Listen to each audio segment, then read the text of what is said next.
officially welcome. Nice expression session. I think that's set us up well for the main part of tonight's session, which we will have a look at our quote to start with. So let's dive into that. It's all about the right kind of love. Quote by Jimi Hendrix, actually. It's a bit of a musical theme tonight. So let me share my screen with you. And we will can ask one of you to read that kindly. So, Archie, if you can kick it off for us with that quite well-known quote, actually. So it's a lovely one from Jimi Hendrix, who was one of the leading musicians in the 60s, early 70s, during that whole, really, I guess it was an awakening, wasn't it? It was a flowering of consciousness after the darkness of the 50s were really rigid, and then everyone just, like, as a counter movement to that, just exploded into this loving awareness of something beyond, loving awareness. And that's what he's talking about. So the day the power of love overrules the love of power, the world will know peace. Yeah, that is a lovely quote. Very profound. I mean, and you look at what's going on today in the world, it's as relevant as ever. The love of power is guiding many decisions on an international level, which is why we have a war in Iran. If there wasn't a love of power, why would you bother? Yeah. Like, seriously. Yeah. just mind your own business and carry on. But the love of power then dictates these decisions, and it's hidden behind all kinds of masks. Politicians are great at spinning a line of bullshit, as we know. But actually, if you really look at it, what's behind it? It's the ego need for power, control. And now, you've got to. Well, where do you go if you have power in your own country? You go somewhere else, and you try and have power over others. So it's the oldest game in history, really. People have been invading other countries and trying to take them over since time immemorial. You get thousands of years back. It's just now happening on a sort of more sophisticated modern stage with more sophisticated technology and so on. But it's exactly the same game as was being played thousands of years ago. When the Persians were invading the Greeks and the Greeks were invading the Persians. It's been going on forever. Nothing's new at all. So a really insightful quote by Jimi Hendrix, who, as I said, was one of the leading musicians of the 60s, an era when expanded consciousness flowered into the hippie movement, changed the world forever.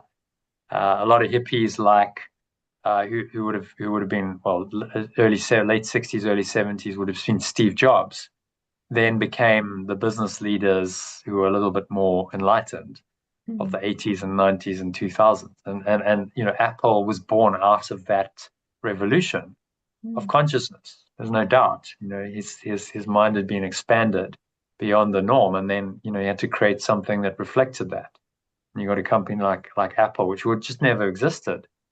And there are many other examples, but that's the easiest one that I can remember. I believe it's the world's most valuable company at the moment. So interesting that came out of this movement. So people might say, well, this is all hopelessly idealistic. It's never going to happen. In today's world, it's seemingly so dominated by the love of power. Bear in mind, I wrote this a few years ago, so it's still as relevant as ever. Doesn't take into account current world events, but it's the same story. This has been going on, as I said, for thousands and thousands of years, and all the unpleasant consequences. We've seen another example in the last few months, another war in the Middle East. Lots of pain, lots of suffering, lots of death, and various consequences like the fuel price going up, which then has a knock-on effect on everyone, unpleasant consequence. But the truth behind it all is that it's a choice. It's not about what happens on an international level, a global level. This is really a choice that we can all make, and we ultimately will make it. When we say, the power of love overrules the love of power in our own lives, that's when the love really starts to do its job for us. And when anyone does make a choice for love over these illusory forms of power in the world that our egos or separate selves constantly tempt us with, that's status, wealth, physical beauty, dominating others, anything else that values form over the formless, they experience peace. So as you start to let go of these things one by one, you start to experience more peace. And that's, as we discussed in the expression, what starts to happen as we get older. There's a movement towards, I don't need the complications, I don't need the clutter, I don't need all this stuff, because it doesn't really do anything for me. Having experienced it maybe in the first part of my life, I realized that it's empty. It doesn't really bring me peace. It doesn't fill the hole that really needs to be filled, which is to know my true self, which is love. And if you're experiencing that kind of peace, then the world will know peace through your experience of peace. It must then contribute to a more peaceful experience or awareness, because there really is only one experience, mind or true awareness we share. So as people make this journey and they get into a really peaceful state, they become what we call frequency holders. They just hold the peace around them, and for many people around them. The interesting thing that David Hawkins came up with based on his research into kinesiology, and then formulated the log scale map of consciousness, which we'll have a look at just now. But he was of the opinion, I say it's an opinion because none of this stuff is provable, that one person established in genuine peace at level 600, so quite high up on the scale, just below the level of enlightenment, would counteract the dis-ease. There's a reason I've spelled that right. So the non-peace, the dis-ease of 10,000 people who calibrate below 200. How he came up with this, but obviously there would have been some tests. But that's pretty phenomenal. One person counteract the negativity of 10,000 people below this. And one person, I think he said one person at 1,000. So that's the top level of enlightenment, that you can't get higher without transcending the human form. So it's top of the scale in human form. It counteracts the entire negativity of everyone else. So any all counteracts all negativity below the level of 200. And he used a log scale because that's to the power of 10, right? So 1,000 to the power of 10 is an enormous number, and it is hugely bigger than 600 to the power of 10, although that's also an enormous number. So I think he used the log scale to try and indicate, the power of this. It's always problematic to put numbers to something that's actually immeasurable, but I guess to give people a handle on it, it's quite a useful map to say, okay, if we put some numbers to it, gives you an indication, gives you a way of measuring this and framing it in a map that makes sense, that then can help you in your journey. So there's the map again, which this kind of developmental map of consciousness is replicated in many different teachings and theories. It's just one of them. They've all got developmental levels that go up a scale, however that's sliced and diced. Whether it's this, whether it's you look at spiral dynamics, which focuses more on societal shifts. There are these levels of development, these levels of consciousness that one goes through in the journey on the way to the ultimate state of enlightenment. That's a common theme. Just different ways of breaking it up, of framing it. So he's got a load of different levels based on a primary emotion. But then the interesting thing is you've got the God view, and the life view that goes along with the level, a number to it, and then you've got the primary emotion that dominates it and the process. So quite comprehensive. Okay, so this is a life state. This is a condition of life, each one of these. So let's take, as an example, if you were at peace, you would have a God view that God is all, all being. Life is perfect in its apparent imperfection. You experience peace because of that deep realization. The emotion is blissful, and the process is you feel illuminated, you feel light, you feel clear. At the top level, then it goes to another level of just God is the self. I am one with the Father, as Jesus expressed it. Life view is that life simply is. There's just this isness of being that is that's ineffable. It can't really be explained. And then he uses the process is pure consciousness. So there's no process anymore. It's just pure awareness is what we call it. You go beyond process into awareness of that pure awareness. Now, if you go low down the scale, let's take one at negative. Let's take pride. How would you behave at pride, and what would your beliefs be? And so I think of someone who's really proud in your life, or maybe our favorite friend Donald Trump, who's a great example. A lot of pride there, definitely. Think of how he behaves. You can't think of anyone else. God view, God is indifferent. Life view, demanding, right? Process is inflation. I'm going to inflate myself, my ego. Grandiosity would be what the Course calls inflation.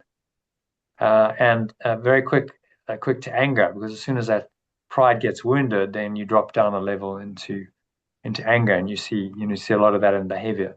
So you can tell where someone is at just by their behavior. You can, this is a helpful map to say, okay, if someone's displaying these kinds of behaviors and emotions, then they must be calibrating at that kind of level. Now, that doesn't mean that's who they are. It's just who they believe they are. That's a part of their developmental journey. So we don't condemn someone like Donald Trump. That's just where he's at in this life, and he's an example of that, which can be really useful from a learning point of view. And he will evolve, maybe not in this life, but maybe in his next one, because that's the direction of life, is to evolve into the higher reaches. And actually, at pride, you're not that far away from courage. It's just a switch that has to be turned on to switch you from pride into the courage to confront your ego and say, okay, it might be difficult, but I know that I have to grow. I know that I have lessons to learn. As soon as you go, well, I'm fine, I'm exactly as I am, I don't need to learn anything, there's pride. As soon as you say, I'm open to learning, no matter how old I am, then you've gone into courage, because by definition, you have to have courage to learn something new. Okay, so any questions or comments about any of that? No, all good. So whether you believe this is true, what the calibrations and one person can counteract the entire negativity of the planet, or 10,000 people if they log at peace, on a metaphysical level. It's self-evident that your state of mind profoundly affects your decisions and actions in the world. However you're thinking is going to affect your words, it's going to affect your actions. So your inner state of peace will lead to you making different decisions and taking different actions that influence other people in the world. Even if you don't buy that that's all happening on a mind level, it's happening on a very practical level as well, because your state of mind affects your words, your speech, your actions, your decisions profoundly. And if you're in a peaceful state of mind versus a state of pride or anger, you're going to make very different decisions. So this is how you can interpret any statement like this one. When the love of power, when the power of love overcomes the love of power, then the world will know peace.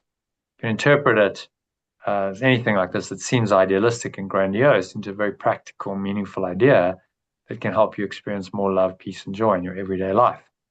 And that's kind of the whole point. It all comes down to how you apply the principles and ideas in the quotes, in the mind training lessons that I'm sharing with you in your own life. The buck stops with you. Application is 95% of the job. The theory, the principles, they're not complicated, they're not difficult, but the application of them can seem to be difficult, and does require usually quite a lot of application, mind training, and work to learn to apply these principles and ideas without exception, universally across the board. Okay, so that leads us nicely into our session for today. And there's a little introduction. So these are review lessons. Let's read the introduction. It's not very long, just give you a quick guidance on how to practice the lessons optimally. I think I'm going to switch over to, because I've done an alternative version of it. So let's just read the alternative of the introduction to today's lesson. It's nothing much to translate, just it's personalized in the first person mainly. So who would like to read that? I'll read it. Okay, yeah, just the alternative. I'm now ready for another review. I'm now ready for another review. I will begin where my last review left off and cover 2 ideas each day. I will devote the earlier part of each day to one of these ideas and the latter part of the day to the other. I'll have one longer exercise period and frequent shorter ones in which I practice each of them. Okay, so pretty practical. You're just saying, right, we're going to review again. Just emphasize that these reviews are important. They help you to really consolidate the learning, just like in any study you do, you would review, because it embeds and trenches what you've learned, maybe gives you some deeper insights. So it's very much a part of the first part of the workbook. A lot of reviewing to help us learn these concepts. And then he's saying, well, just structure the day. So in the first part, up till about maybe 1-2 o'clock in the afternoon, depending on what time you wake up, obviously. But if you're waking up at a normal time, 6 in the morning, then that's about half the day. And then you switch it in the afternoon so that you get both ideas. So he wants you to practice both ideas.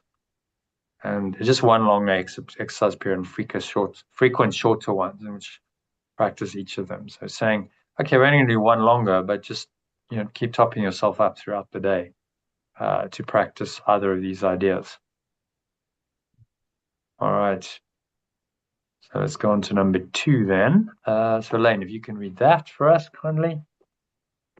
My longer practice periods will follow this general form. I will take about 15 minutes for each of them and begin by thinking about the ideas for the day and the comments that are included in the lessons. I will devote some 3 or 4 minutes to reading them over slowly, several times if I want to, and then close my eyes and listen.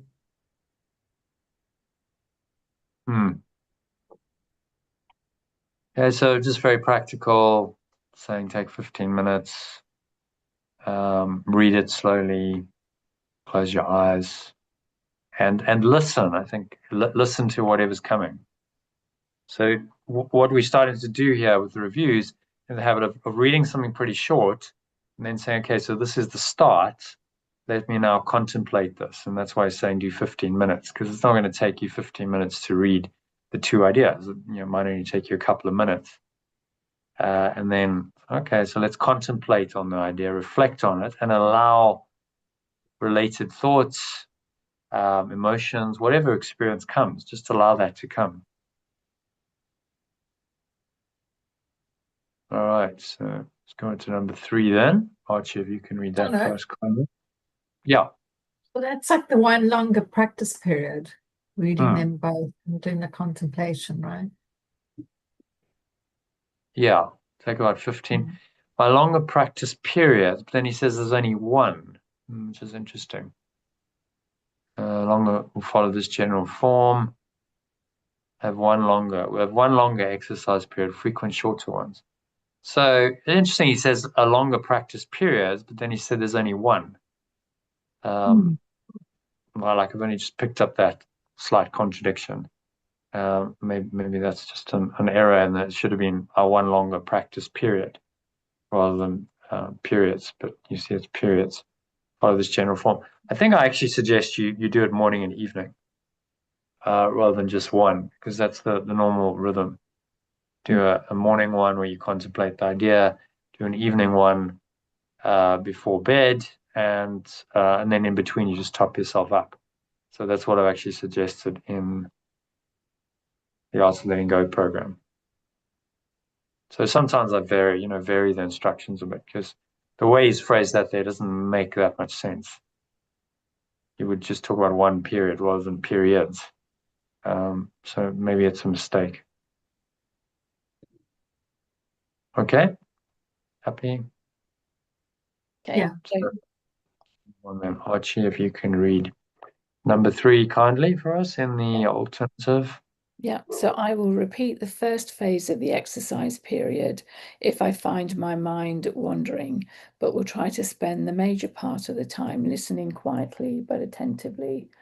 There is a message waiting for me. I'm confident that I will receive it. I will remember that it belongs to me and that I really want it. So thoughts on that?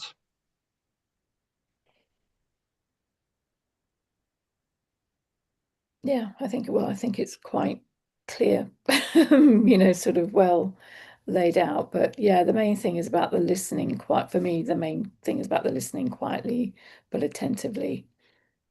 It's learning to quiet Messages. our minds and listen, and that's really Yeah, meditation. But it's yeah. quite a skill when we're used to our mind being so busy all the time, usually with thoughts that aren't very helpful. Mm, And just that skill of, okay, I'm just really going to quiet my mind and not think mm, is quite hard to acquire. This is why people struggle with meditation.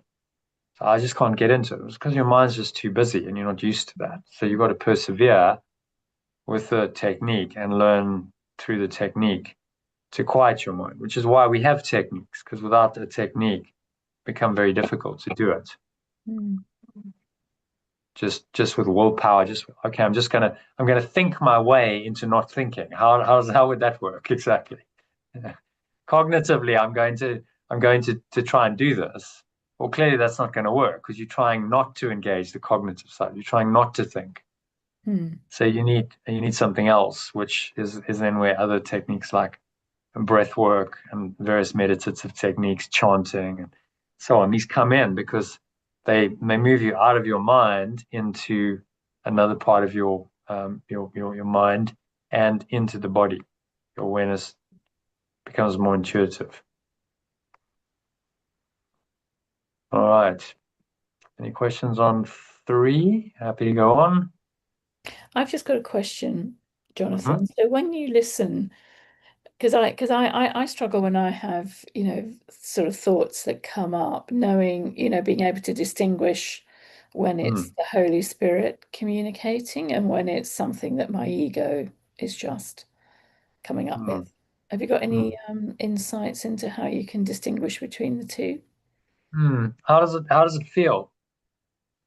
Get into the Okay. feeling of the thought. Yeah. How does that thought feel emotionally? Does it feel peaceful? Does it feel disturbing, unpeaceful? Okay. And the Holy Spirit is always quite gentle and peaceful in my Mm, in my experience. mm, It's not to say that you can't feel inspired, but there's a difference between inspiration and excitement. mm. You got to learn to determine excitement. Like, oh, that's going to be that's going to be really exciting. I'm going to get a hit of dopamine. Basically, that's excitement. Yeah. Yeah. Yeah. Whereas the inspiration is much more like, oh, okay, that's like for instance your trip. You're not like, oh, I'm going to get a hit of dopamine. It's going to be great. Party, party. It's not like a trip to Ibiza type of. It's going to be like, okay, this is going to be a really gentle, nice, flowing experience. And so that, if you look biochemically, what happens? That activates serotonin rather than dopamine. Yeah. So we have to like upgrade ourselves from being dopamine addicts to going, no, I prefer the sort of gentler, longer lasting effect of a serotonin high, where it's like, yeah, I'm connected to something deeper and something higher. And yes, it takes longer. You don't get instant gratification, but it's more, infinitely more rewarding. So you got to, shift from that to that. And obviously we live in a society dominated by dopamine. Yeah. Quick fix, get your hit here, get your hit here, get your hit here. Yeah. Something like a yoga retreat and an art thing isn't a dopamine hit. It's a serotonin slow release over the if you want to boil it down to biochemical, but then that creates the feeling. You feel that because all the chemistry is going off, and that feels quite nice. It feels quite quite warm, quite peaceful. Just there isn't, if the Holy Spirit's in charge, there's no fear. It's like, oh, okay, all right, but I'm not like wildly attached to any outcome. Just like a very pleasant sort of flowing state. So that's my own experience of it. And I'd say the more you practice, you do these spiritual practices, the more your intuition starts to know. You just start to know the difference. That's why there's such extensive mind training in the course. It's training your mind to so logically you can start to discern. Like once you've studied this enough, you're like, okay, is that a thought that's aligned with oneness, or is it just like kind of some fairly random, chaotic, distracting thought? And you start to get a handle on it quite quickly. Yeah, okay, that's just like some kind of distraction. So the moment you notice that, you go, no, just stop. Go back to use a course idea, use a lesson to go back to that nice, connected, flowing state and feeling. Because that one thought, if you pursue it, can potentially take you completely out of that nice flowing state and into an ego state if you pursue it. So I think you got to just get better at knowing, and that's only experience. The more you start to practice and you experience, and you have these different experiences, the more you start to go, okay, yeah, that was really nice and flowing, and then another experience just really wasn't. It didn't have the same quality of feeling. And sometimes you only learn that the hard way. I remember the one time I've been scammed. I remember this kind of overdrive of there was definitely dopamine. I was like, oh yeah, no, this is gonna be good. But I could feel it didn't feel peaceful, But my mind tricked me into like, no, this is gonna work. But I guess I needed that lesson because then it didn't work. And then obviously there was the disappointment and there was all the self-blame and you just lost a lot of money and shouldn't have done it. But in hindsight, I'm really, really grateful for that experience because it taught me a lot. I learned a tremendous amount about myself, also about how a scam works. This is not the stuff they teach you in university. They teach you how you have to go through the scam to go, okay, now I can see, I can see the things that I should have been wiser to. I should have asked the questions like, why are we meeting in a coffee shop and not your office? No, office is around the corner. I should have said, well, let's go to the office then. Which would have blown the scam immediately because there was no office. Yeah. So, but like, that's why we're meeting in a coffee shop, duh. Just really, and so, then that reference experience, I think of post that, the last sort of 20 years, I've referenced that experience a number of times and gone, okay, so how does it feel? No, it's too much like that desire, anxiety, desperation. It doesn't feel peaceful. Yeah. It's an excitement. It's like, oh yeah, I want this, but it's not peaceful. Yeah. No, that's really helpful. Thank you. I only learned that the hard way. Yeah. And I haven't actually practiced a review session yet either. So yeah. Okay. So yeah, just start paying attention to how you're feeling. Yeah. And if it feels peaceful and it's a quieter, it's gentler. You can it's more flowing. Yeah. And you just gotta kind of learn to recognize that feeling. And then the opposite becomes jarring. Mm. Now that oh, it's like, oh no, I don't like this. This is way too the ego likes the intense emotions, very like Mm. intense desire, intense excitement, Yeah. dopamine, go. And then, usually it'll crash after that. There's going to be a come down, a disappointment. So it's just learning to discern the difference, Mm. which you'll do in time. As you practice more of this, Mm. and the thought system becomes more embedded. The thought emotion, you start connecting head and heart, right? And it starts to become like, okay, yeah, that makes sense here, but it also feels right. So now, like, I've got both of those going on, and there's a connection. And when that connection happens, you become a more integrated person, more whole. It's like I'm not split anymore. And so now I'm in alignment, and my thoughts, my words, and my actions are in alignment. And I'm never going to go out of that integrity because, like, I'm centered. I know, I know who I am. When you don't know who you are, then you can get very easily taken off that center. And the world, is designed to do that. There's various, as we discussed, the marketers. The marketers know very well how to take you off that center. No, I'm fine as I am. Oh, no, no, no. Suddenly I see a message. I'm not fine as I am. No, no, no. I really need that now. Now I've got to spend money to get that because now you've excited some desire in me. Mm. Whereas, actually you were fine before you saw that message, and you'd probably be fine after it as well. If you never saw it, life would go on. But yeah, anyway, that's hopefully that's helpful. All Mm. right, so let's go on then to number 4. I will not allow my intent to waver. Here we go. He talks about distracting thoughts. So maybe you read this one, Archie. Yeah, so I will not allow my intent to waver in the face of distracting thoughts. I will realize that whatever form such thoughts may take, they have no meaning or power. I will replace them with my determination to succeed. I will not forget that my true awareness or abundance has power over all fantasies and dreams. I will trust it to see me through and carry me beyond them all. Hmm. So there's kind of an answer to he Mm. almost anticipated your Yes. question and answered it. It's Yeah. like, okay, so but what is a distracting thought? That's also what you got to learn. Okay, that's just distracting me from the truth. Mm.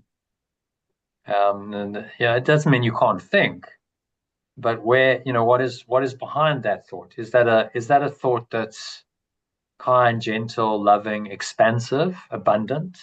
Mm. Or is that a thought of contraction, scarcity? And the more that you are able to stay in true awareness or abundance, the more that scarcity, when it comes, the more you go, oh no, no, no, no, that like I can feel immediately my inner state I'm starting to contract. Mm. And then you just flag it. It's like in due diligence, and as you know, in corporate finance, you red flag it. You just go, no, no, that's a red flag. Just stop now. We're not going further. We're not going further with that one. So just chuck it out. That's clearly the ego. And so you learn to just go, no, no, no, no. You catch it before it develops into a full blown emotion and state, and it starts to entrench itself. You catch it and you go, no, that's not true. Mm. And yeah, that is a product of mind training. The more you train your mind, the more that is going to naturally start to happen. Now pretty much quite quickly. I still have egoic thoughts for sure, but usually pretty quickly I catch them. It's Mm. like, okay, yeah, I spotted that. All right, just no, no, no, no. It's a conscious decision. You go, no, no, no, no, just stop. Don't go further down that road. Just chuck it out, Mm. and then change your mind and switch it back to the Holy Spirit. Think an abundant thought. Do your lesson. Say an affirmation like, I'm told you've been working on the idea that I'm abundant life, and so I'm enough, and therefore I always have enough. to meet my true needs and live a truly abundant, inspired, and purposeful life. That's that's an affirmation that counters all of that. And you just go, okay, well, let me say that and feel into it and feel that abundant state. And so that the affirmation in you're probably familiar with neuro-linguistic programming, that affirmation triggers a different state.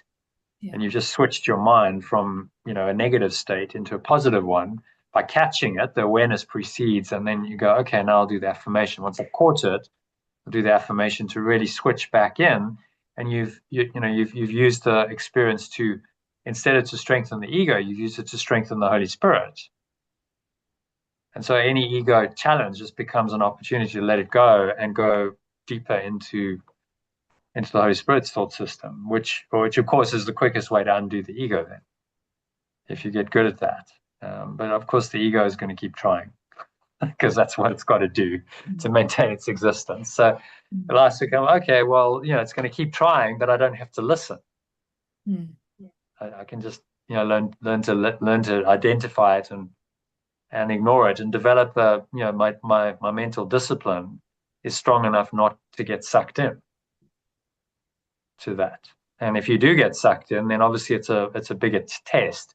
Then it takes a bit more work to get out of it. Sometimes you might get sucked in for a few hours or even days, but these principles will always bring you out. It just means that was a much deeper karmic pattern, a much deeper attachment. And which is why you got sucked in. But when that happens, you got to welcome it and say, well, that's good, because it's shown me, yes, there was obviously a pattern there. Now I recognize it, and by going through the experience and letting it go, I've evolved. I've gone to another level, because that's another part of the ego thought system is being exposed and let go. And the next time it happens, it won't. The reaction won't be as extreme. You'll be better at handling. It might still be a reaction, but it'll be diminished. And then the next time, even more so. And then after a while, it just goes. It's like nothing. What used to really trigger you doesn't trigger you at all anymore. And that's ultimately where you get to. But if it's a strong trigger, it often takes quite a lot of work and often years. It's just like a process you got to go through. All right. So, any other thoughts on number 4? Can we go to number 5? Kim, if you can read that one. We'll regard these practice periods as dedications to the way, the truth, abundance, and the life. I will refuse to be sidetracked into any detours, illusions, and thoughts of death. I am dedicated to awakening. I will be determined each day not to leave my function unfulfilled. So really, he's really doubling down on this message. Okay, you're dedicated to awakening. That's your function. That's what you're here to do. So every day, that's all you're here to do. Makes life very, very simple. Okay, all I'm here to do is awaken. How do I awaken? I need to forgive or let go of the ego as and when it shows itself. So that becomes my function, my only purpose here. And by doing that, naturally I'm going to awaken, and I'm going to have a much happier, more peaceful life as well. As a sort of very nice side benefit. But the real purpose of it all is awaken to who you are, know thyself. And saying every day, start dedicating every day to this one function that you have. And it takes a lot of mind training to get there. I mean, this doesn't happen overnight, I can tell you. But the more you practice the course, the more you start going, yeah, okay, I can accept this more and more.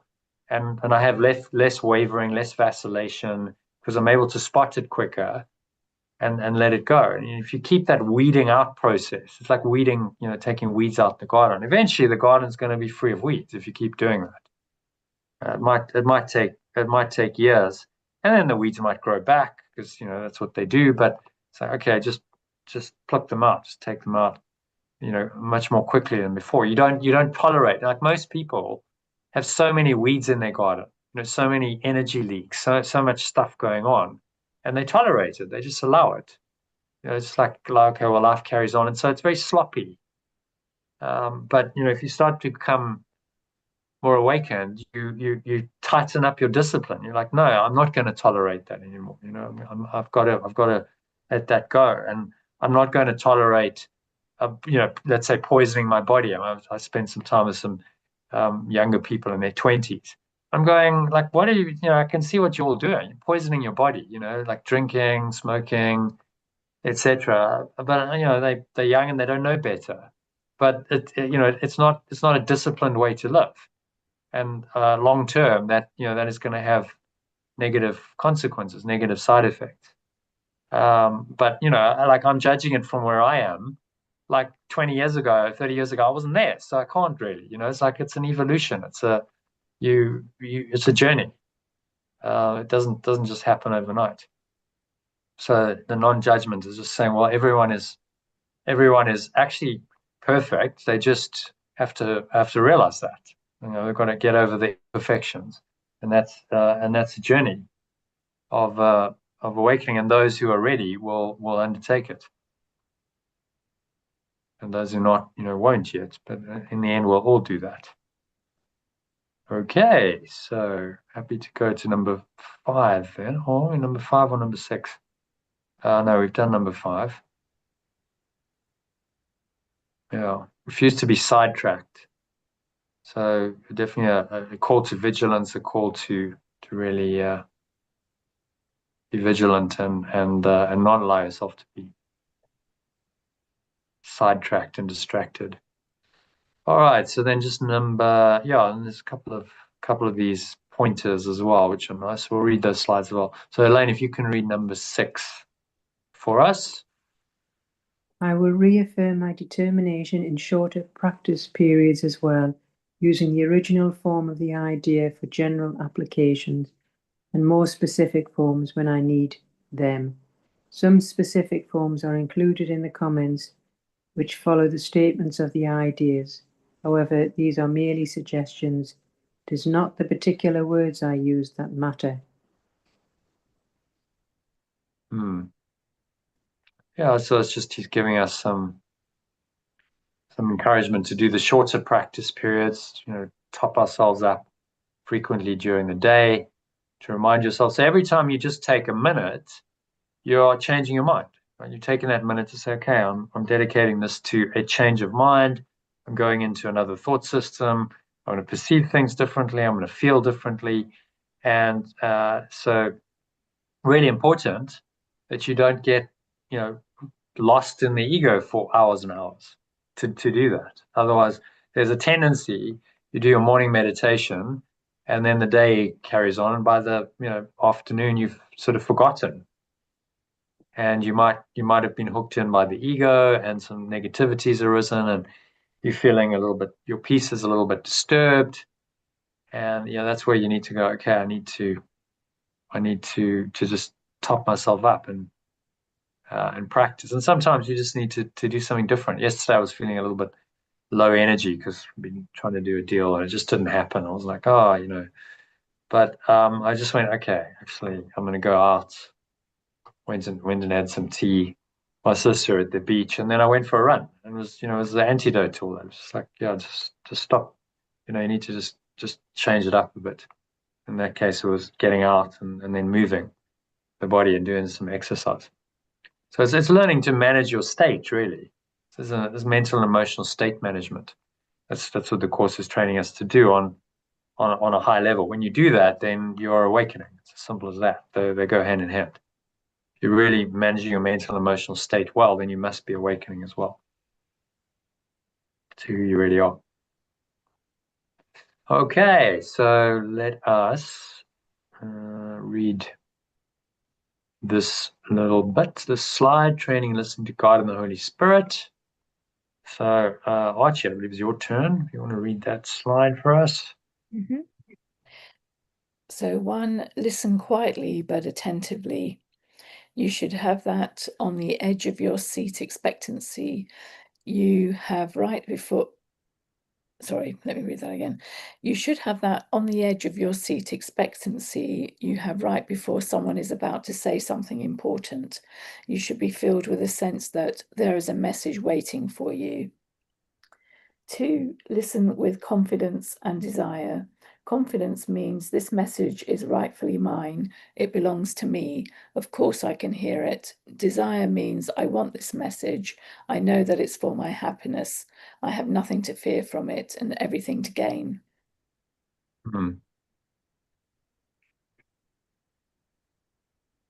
And Yeah, so interesting tips, really. So how we approach these reviews. 3, Number 3. do not allow your intent to waver in the face of distracting thoughts. Realize that your will, specifically your will to succeed, has all the power here.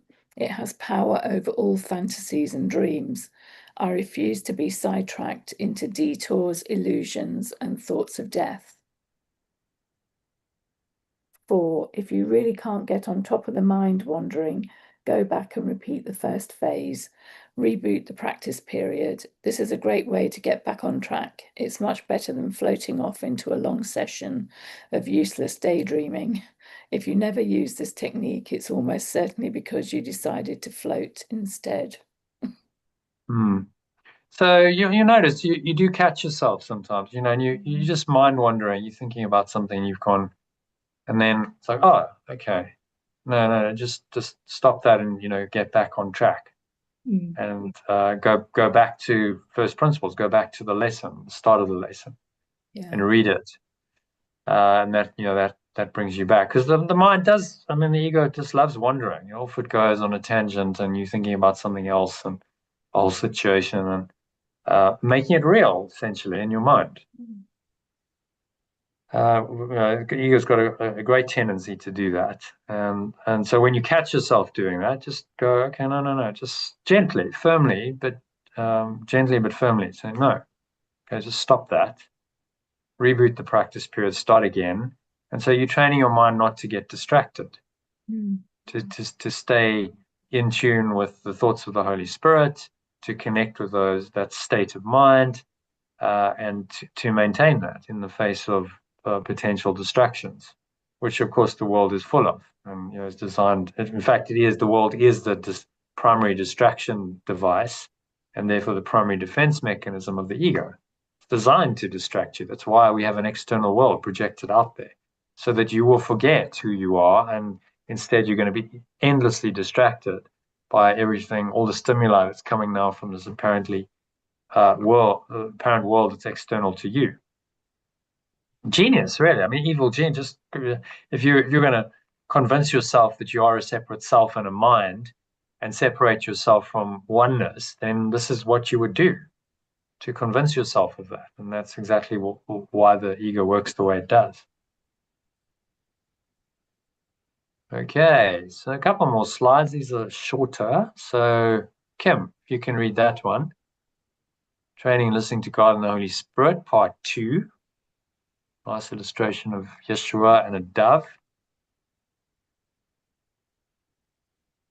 Review 2, Training and Listening to God and the Holy Spirit. This is a continuation of the focus from the last 10 lessons on inwardly receiving them from God, or inwardly receiving from God and the Holy Spirit. Jesus is giving us real training on how to hear guidance. It doesn't get any more detailed or practical than this. Yeah, there's an image of him, that famous scene when he was baptized in the Jordan, and there was a dove, which symbolized the awakening, the Holy Spirit, etc. So he used that image to the dove, the light and the dove symbolize the Holy Spirit. And then, who wouldn't want to be trained? If you said, I can get this detailed training from the greatest spiritual master who ever lived, like, why isn't everyone signing up? It's free. Why isn't everyone signing up to this? You're like, wow, this is a guy who just absolutely shot the lights out, did this extraordinary stuff, changed the world. Here he's given us a course detailed course in mind training so that we can learn exactly how he did it. Like, why wouldn't the world be clamoring to learn that? But it's not how it works, because most people aren't even aware of it, or they'd be skeptical. There's too many other ideas cluttering up their minds. Maybe they're Christian, but they've got other ideas of what Christianity is and what it means, and so it takes a lot of willingness, really, your own willingness to listen. Say, I'm really up for this. I'll be a good student. Teach me, train me, and that's what he wants. He wants willing students who ultimately become excellent students. You're going to learn his course, and ultimately, when they graduate, they become like him. They become the Christ. That's the promise. Attain the same state of awareness as he did by constantly listening to the Holy Spirit. And evident, he said, "I don't do any of this by my own power. Everything is done by the power of God or the Holy Spirit. I completely surrender, everything to that." So everything he did, everything he said, all his decisions, his miracles, all of that came not from him, but from presence of God in him, the Holy Spirit. Just used him as a very open, willing channel. His mind had completely open, so there was no resistance to it anymore. And then the power was pretty extraordinary, and also people believed more. They weren't in the scientific materialist paradigm. They had another paradigm. That was the Jewish paradigm, but they were hungry. They were open. They said yes. Because of the whole prophecy of the Messiah, they were ready and willing to accept his message. Many people, because they'd had that prophecy from hundreds of years back, and suddenly he's appearing, and he just obviously tapped into that. It's like, well, why wouldn't I? The prophecy is going to help me spread my message, and I claim I'm the Messiah.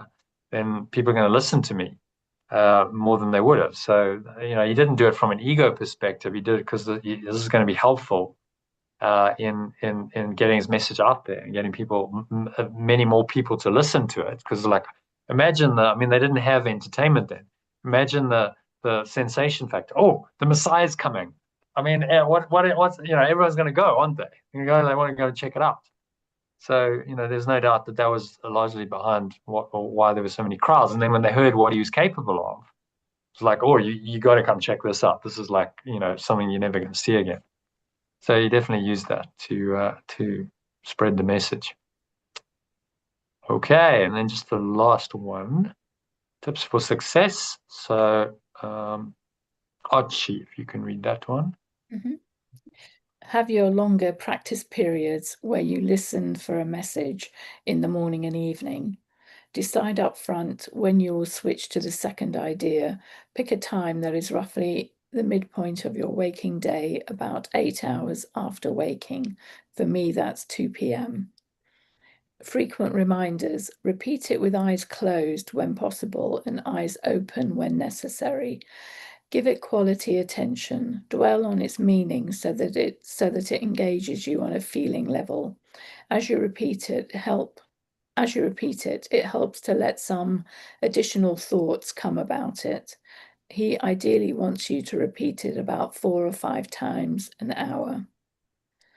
There's a feeling there, he wants you to feel into it. So you say the words, but most importantly, the words stimulate a feeling, a connection with something deeper. And, if you do that 4 or 5 times an hour for even 30 seconds, you've just taken that time to reconnect and connect with who you are.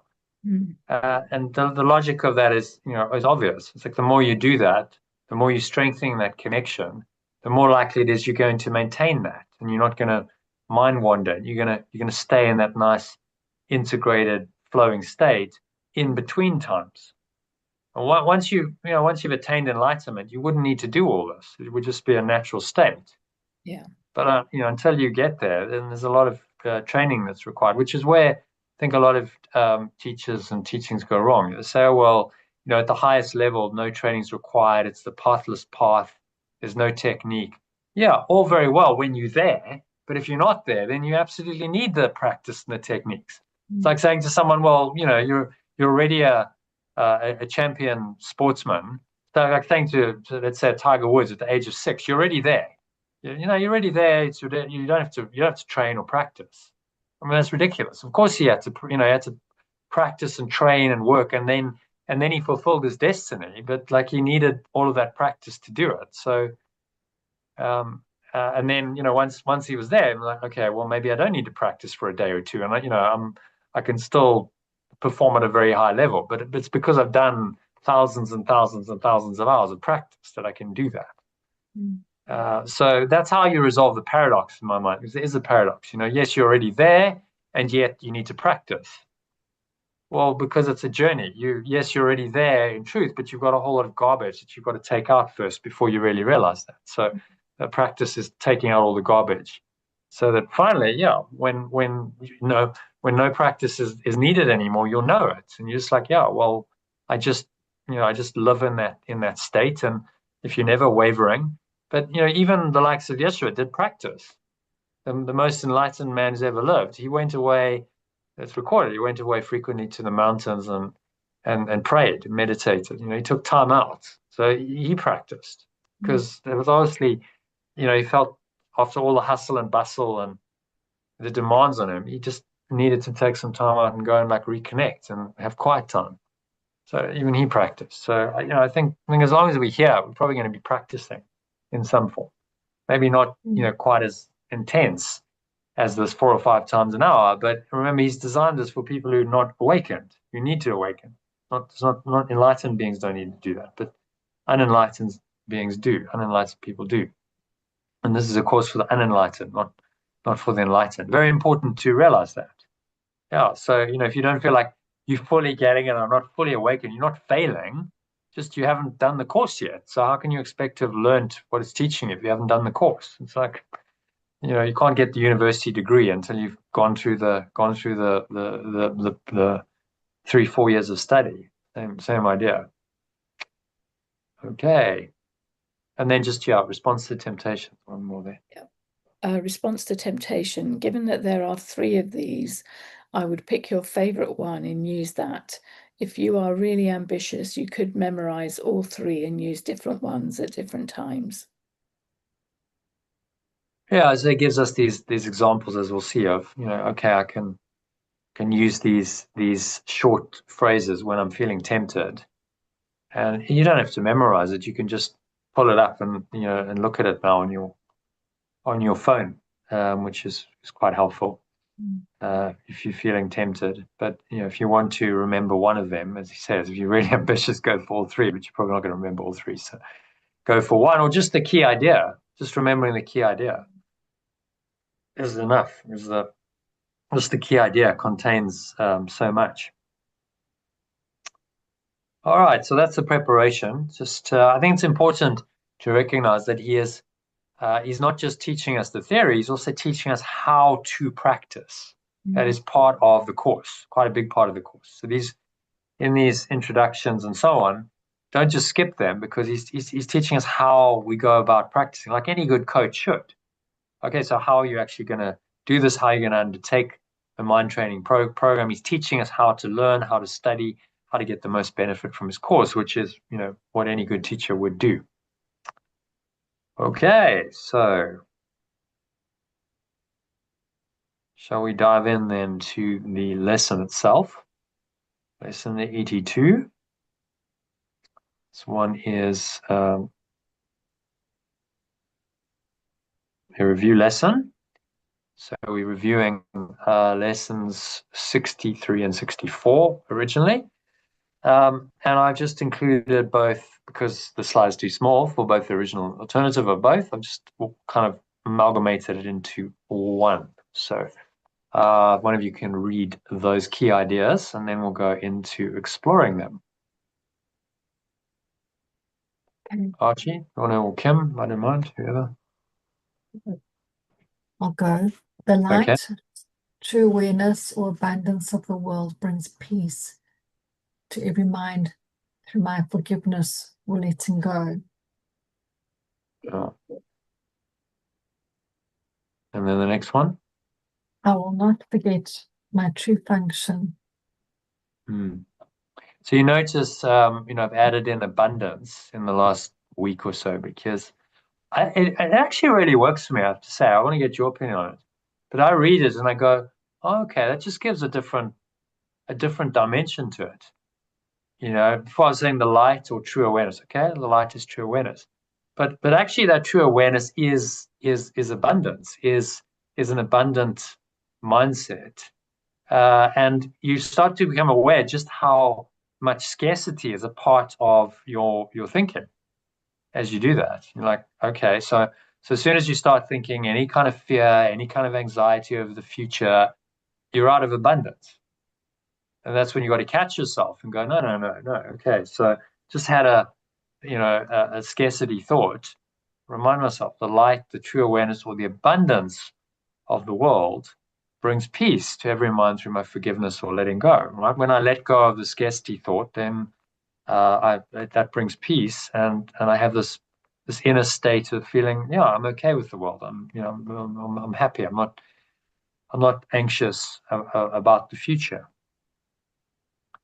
So I don't know what you guys think, but for me, it's really working, which I guess is I'm really teaching myself in this course, so that's good.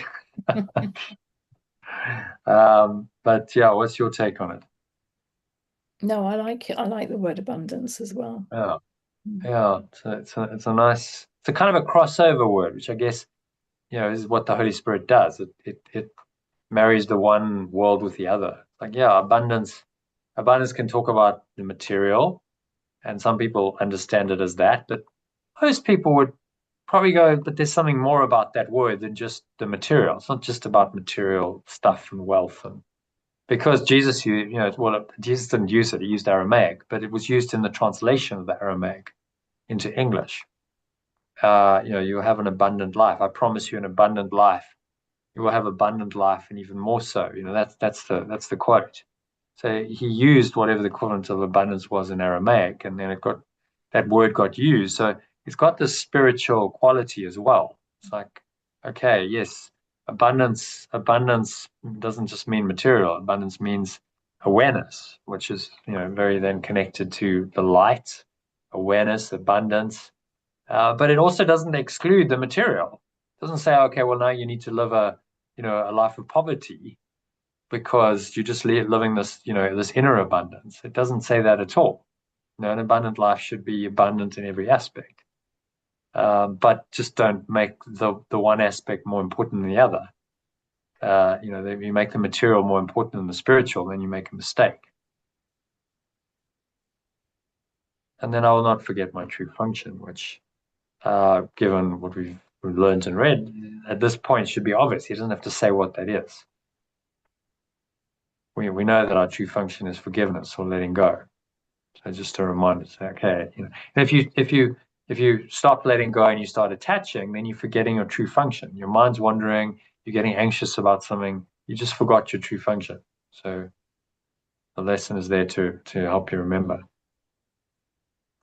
All right, so these are very, very short, very simple, and you notice that he's preparing us for a shorter, simpler version of the course, which is coming in part 2 of the workbook, as early as lesson 80, and probably in the first review as well. These short little succinct summaries are really, really powerful, I find. So just really frame it nicely, and the shortness, the brevity of them is really helpful to just connect you with the essence of what he's saying without overdoing the word. So it's very similar to the sutra form in ancient India. They wrote in sutras, short verses, etc. Very brief, just designed to get the reader to think a little bit more deeply, have a bit more insight, maybe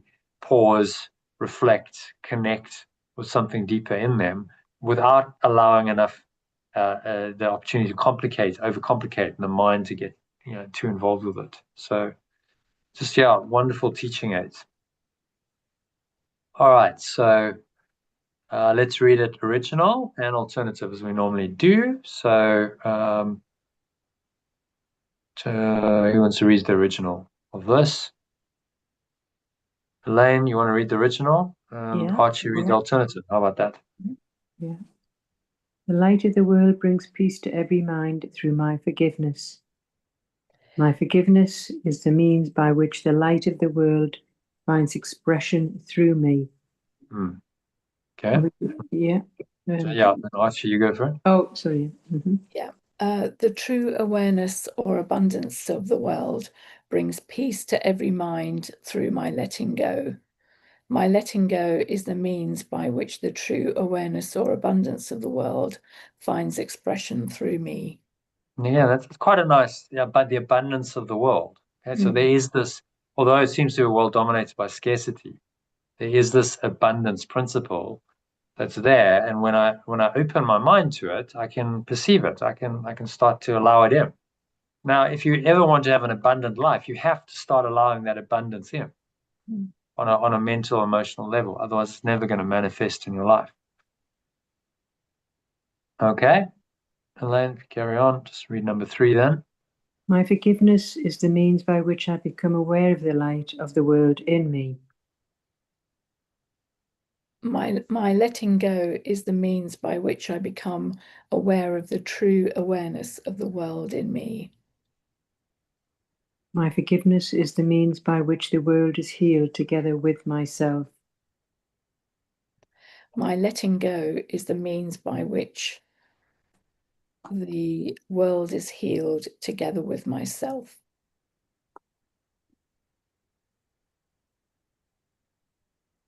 Let me then forgive the world that it may be healed along with me. Therefore, I choose to let go of the world so that it may be healed along with me.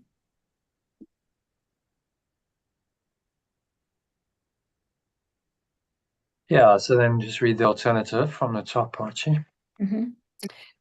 The true awareness or abundance of the world brings peace to every mind through my letting go. My letting go is the means by which the true awareness or abundance of the world finds expression through me. My letting go is the means by which I become aware of the true awareness or abundance of the world in me. My letting go is the means by which the world is healed together with myself. Therefore, I choose to let go of the world so that it may be healed along with me. Okay, thoughts on that? What's he saying? Yeah, basically by the process of letting go, I heal the world as well as myself. So yeah, it's making the connection really strongly. You know, this is how I connect my true awareness. So letting go is the practice that connects me with my true awareness, my true self, with abundance. So why wouldn't you practice letting go then as much as you can? If that's what it does. But we find that exactly what is good for us is also the hardest thing to do. Because as you let go of your separate self, and that feels for the separate self like death. Which is why it's difficult. You know, if you didn't have a separate self, letting go wouldn't be a problem. There would be no need to let go. In fact, no separate self. What do you let go of? There's nothing to let go of. But it's the ego in us that resists that process. And when you start down this track, you find a lot of resistance. I mean, that's normal. Again, course students go, I'm not doing it right because it's just not really working for me, and it's also difficult. It's like, no, you're just encountering the very normal resistance that the ego is going to put up to letting go of it, because it doesn't want to be let go of. It's been in charge of your mind for a long time, so of course it's not going to be happy with that. But as you persevere through that difficulty and you start saying, well, it doesn't matter, I've got to do this anyway. I'm just gonna let go, even if it's difficult. I'll just keep doing it until I finally succeed. It's that determination that's going to undo the ego, which is why, again, he's saying you need to be determined in this, because it's not going to be easy. If you expect it to just be a piece of cake and you're going to do one bit of letting go and then suddenly you awaken, then that's just not realistic. This is ongoing, sometimes really tough practice. Sometimes you just go like, I just can't let it go. I mean, we all know that feeling. It's just there. It's just, in my mind, it's in my psyche, I'm feeling it. Then the determinations are like, okay, well, then I just got to keep trying. I've got to keep working at this and chipping away, rather than giving up and saying, oh, okay, well, I just can't let it go, so I'm just going to hold on, which is exactly what the ego wants you to do. Oh, okay, so you can't let it go now, so just hold on to it then. That's the solution. But it's not a solution. And then he's emphasizing that the world is healed along with you. So when you do this, you are contributing to the healing of the entire world. You're letting go of the thought system that enslaves the world. You become a miracle worker, a healer in your own way. And that has an impact on the whole. As we saw, one person who's genuinely let go, i.e. is at peace or above, 600 or above, profoundly influences the world, because they've changed what's happening on the energetic level. And they counteract all of what negativity of 10,000 people, according to David Hawkins, which is pretty astonishing. So that person then has a profound impact, even if they don't know it, on the world around them. They potentially preventing all kinds of disaster and pain and suffering and crime and so on, just by holding the frequency of peace, which is something to consider. You don't necessarily have to do anything, just stay rooted in peace, and you're doing enough. You're subconsciously changing the world all the time.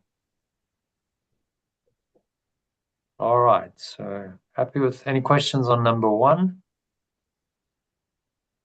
No. Makes the connection between your true awareness and peace and the practice of letting go, I think, very explicit, which is good. Okay, so then idea number 2. Oh no, sorry, we're doing suggestions for specific forms now. So 181. Did we not do where the specific form's gone? Maybe they. Oh yeah, because each one has its own specific. No, there we go. Yeah, there we go. So I'm getting confused. They're the specific forms. Okay, so we need to read those. Just for specific forms. Thought that was lesson 2 for a moment. So yeah, if you can switch it over, let's have Kim read. Kim, if you want to read the original, and then say Elaine the alternative. How about that? Okay. Yeah, you there? Cool. Suggestions for specific form for applying this idea are: let peace extend from our mind to yours. I share the light of the world with you. And then you name the Okay, I share the light of the world with you, Archie. Through my forgiveness, I can see this as it is. Okay, and then Elaine, if you read the alternative for us. Suggestions for specific forms for applying the idea are: I extend peace from my mind to yours, Donald. I share the true awareness of abundance of the world with you, Putin. I'm just trying to think of any names, sorry. Donald Trump. Yes. Through my Yeah. letting go, I can perceive this situation as it really is. Do you see, if you actually personalize and you name the person, it becomes much more practical. So it's like some theory.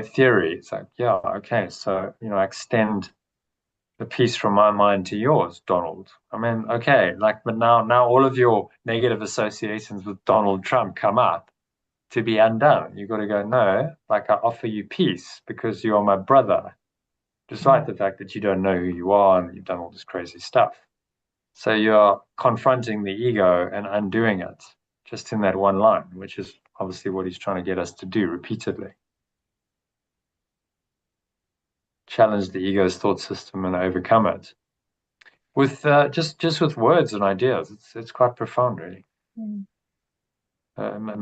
Amazing course of, I guess, cognitive behavioral therapy combined with mind training, combined with meditation practice, combined with psychology. So it's a pretty amazing course that he's put together. But then I guess he's the ultimate teacher. So you would expect a good course. You wouldn't expect a load of rubbish. It's not going to work. Yeah, because he knows how the mind works. And so then if you know how the mind works, you can design a course accordingly, can't you? So you can see the mark of really a mind that's fully awakened in this course, because he understands how it all works. And then the course is designed to take you through a process to undo the ego and restore your mind to its true state. But you have to have gone through that process yourself and have awakened yourself to do that. And many teachers in the world haven't. So obviously they can't teach you what they don't know. They can teach you to get to where they are, but to go beyond that is another matter. As you said, didn't you say Peter Sage? So, oh, that's beyond my pay grade or something. Grade. Yeah. Yeah. If you haven't got there, you can't teach anyone else how to get there. You've got to get there yourself first. But he can help people who are not where he is at yet, for sure, because he's walked a path they haven't walked yet.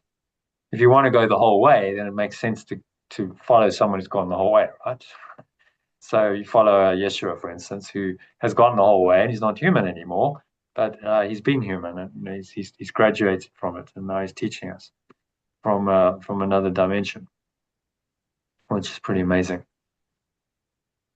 All right, so yeah, just some really useful ideas to throw in. What you're trying to do here, remember, is interrupt the ego's pattern continuously. So that's why I'm saying do these, multiple short breaks, 4 or 5 times an hour. Start interrupting the ego's pattern using these ideas. So you disrupt its normal pattern, which it's been doing for years and years. And by interrupting its pattern, you weaken it. Of course, it's going to fight back. It's not going to like it. But that's the way you start undermining its power and its strength in your life, and ultimately getting rid of it. You start by interrupting its pattern and changing it up a bit. And that's exactly why you do the mind training, to do that. Long form in the morning, in the evening, and then in between, just keep breaking it up. Keep breaking up the ego's normal default pattern. And you are, from a neural perspective, you are training your brain to work in different ways. You're firing in different neural pathways, and that's why it can sometimes feel like it's actually hurting your head, because you are rewiring neural pathways in the brain as you do this kind of work. So that ultimately becomes a lot easier, because once those pathways are established, and if you keep working them by repeating these kinds of thoughts and emotions, suddenly those become developed and it becomes easier. It's like, okay, this is just my default mode now. Yes, I just let go by default, but it's going to take a lot of mind training to get there. All right. So any thoughts on the first lesson? Nice one. Quite a comprehensive lesson. In some ways, that's a summary of the whole course, isn't it? Light of the world brings peace to every mind through my forgiveness. Because you've got the idea of forgiveness in there. You've got the light symbolizing ultimate truth, reality, true awareness. And then this is going to bring peace to every mind. So a big theme of the course is it's not just your own peace, you spread it and you extend it. So you could take this as a, if you wanted a one-line summary of the entire Course in Miracles, this could be it. The light of the world brings peace to every mind through my forgiveness. And it's training you how to do that. Okay, so let's go to number 2 then. Second idea, which was originally lesson 64. So, Archie, if you want to read the original line by line, and then someone else read the alternative. Yeah. So let me not forget my function. Should I just carry on? Because it's the same for the alternative. Yeah, it needs to be changed. I will not function. let me not is a bit weaker than I will not, isn't it? It's like, let me not. No one needs to let you. It's a decision. I will not forget my functions, is why I've changed it. I would not forget my function because I would remember myself. I do not want to forget my function because I want to remember myself. I cannot fulfill my function if I forget it. I cannot fulfill my function if I forget it. And unless I fulfill my function, I will not experience the joy that God intends for me. And unless I fulfill my function, I will not experience the joy that pure formless awareness of perfect love offers me. And then read it from the top. Okay. I will not forget my function. I do not want to forget my function because I want to remember myself. I cannot fulfill my function if I forget it. And unless I fulfill my function, I will not experience the joy that pure formless awareness of perfect love offers me.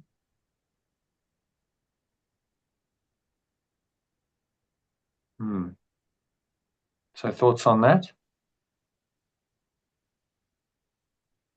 Well, remembering my function, which is letting go of forgiveness, will enable, and if I fulfill forgiveness, means I'd experience joy and love and happiness that pure formless awareness of perfect love intends. If I forget my function, I guess the opposite would be the case, that I won't be able to reach that joy or true self. You say, True look, there's only one awareness. way to be happy here. Right, here's your Is to formula for let happiness. go. You want to be happy, just learn how to forgive or let go genuinely. Mm. And if you don't do that, you don't fulfill your function, then you're not going to be happy. And then, he goes on, we're going on to, well, happiness then becomes your function, right? So forgiveness, happiness, it's all tied in to this one primary requirement of letting go. But you see, he's starting to train us how to do that. Most people don't make these connections. Okay, so I want to be happy. I'm seeking happiness from the outside. They haven't made the connection that actually happiness is an inside job. And the only way I'm ever going to be happy is by letting go. How many people know that? Very, very few. Because if you know that, you're awakening. You've got a fundamental life principle that the world has tried to hide from you. And then it becomes quite simple. Life's very simple. Okay, I've got one function. I've just got to keep letting go.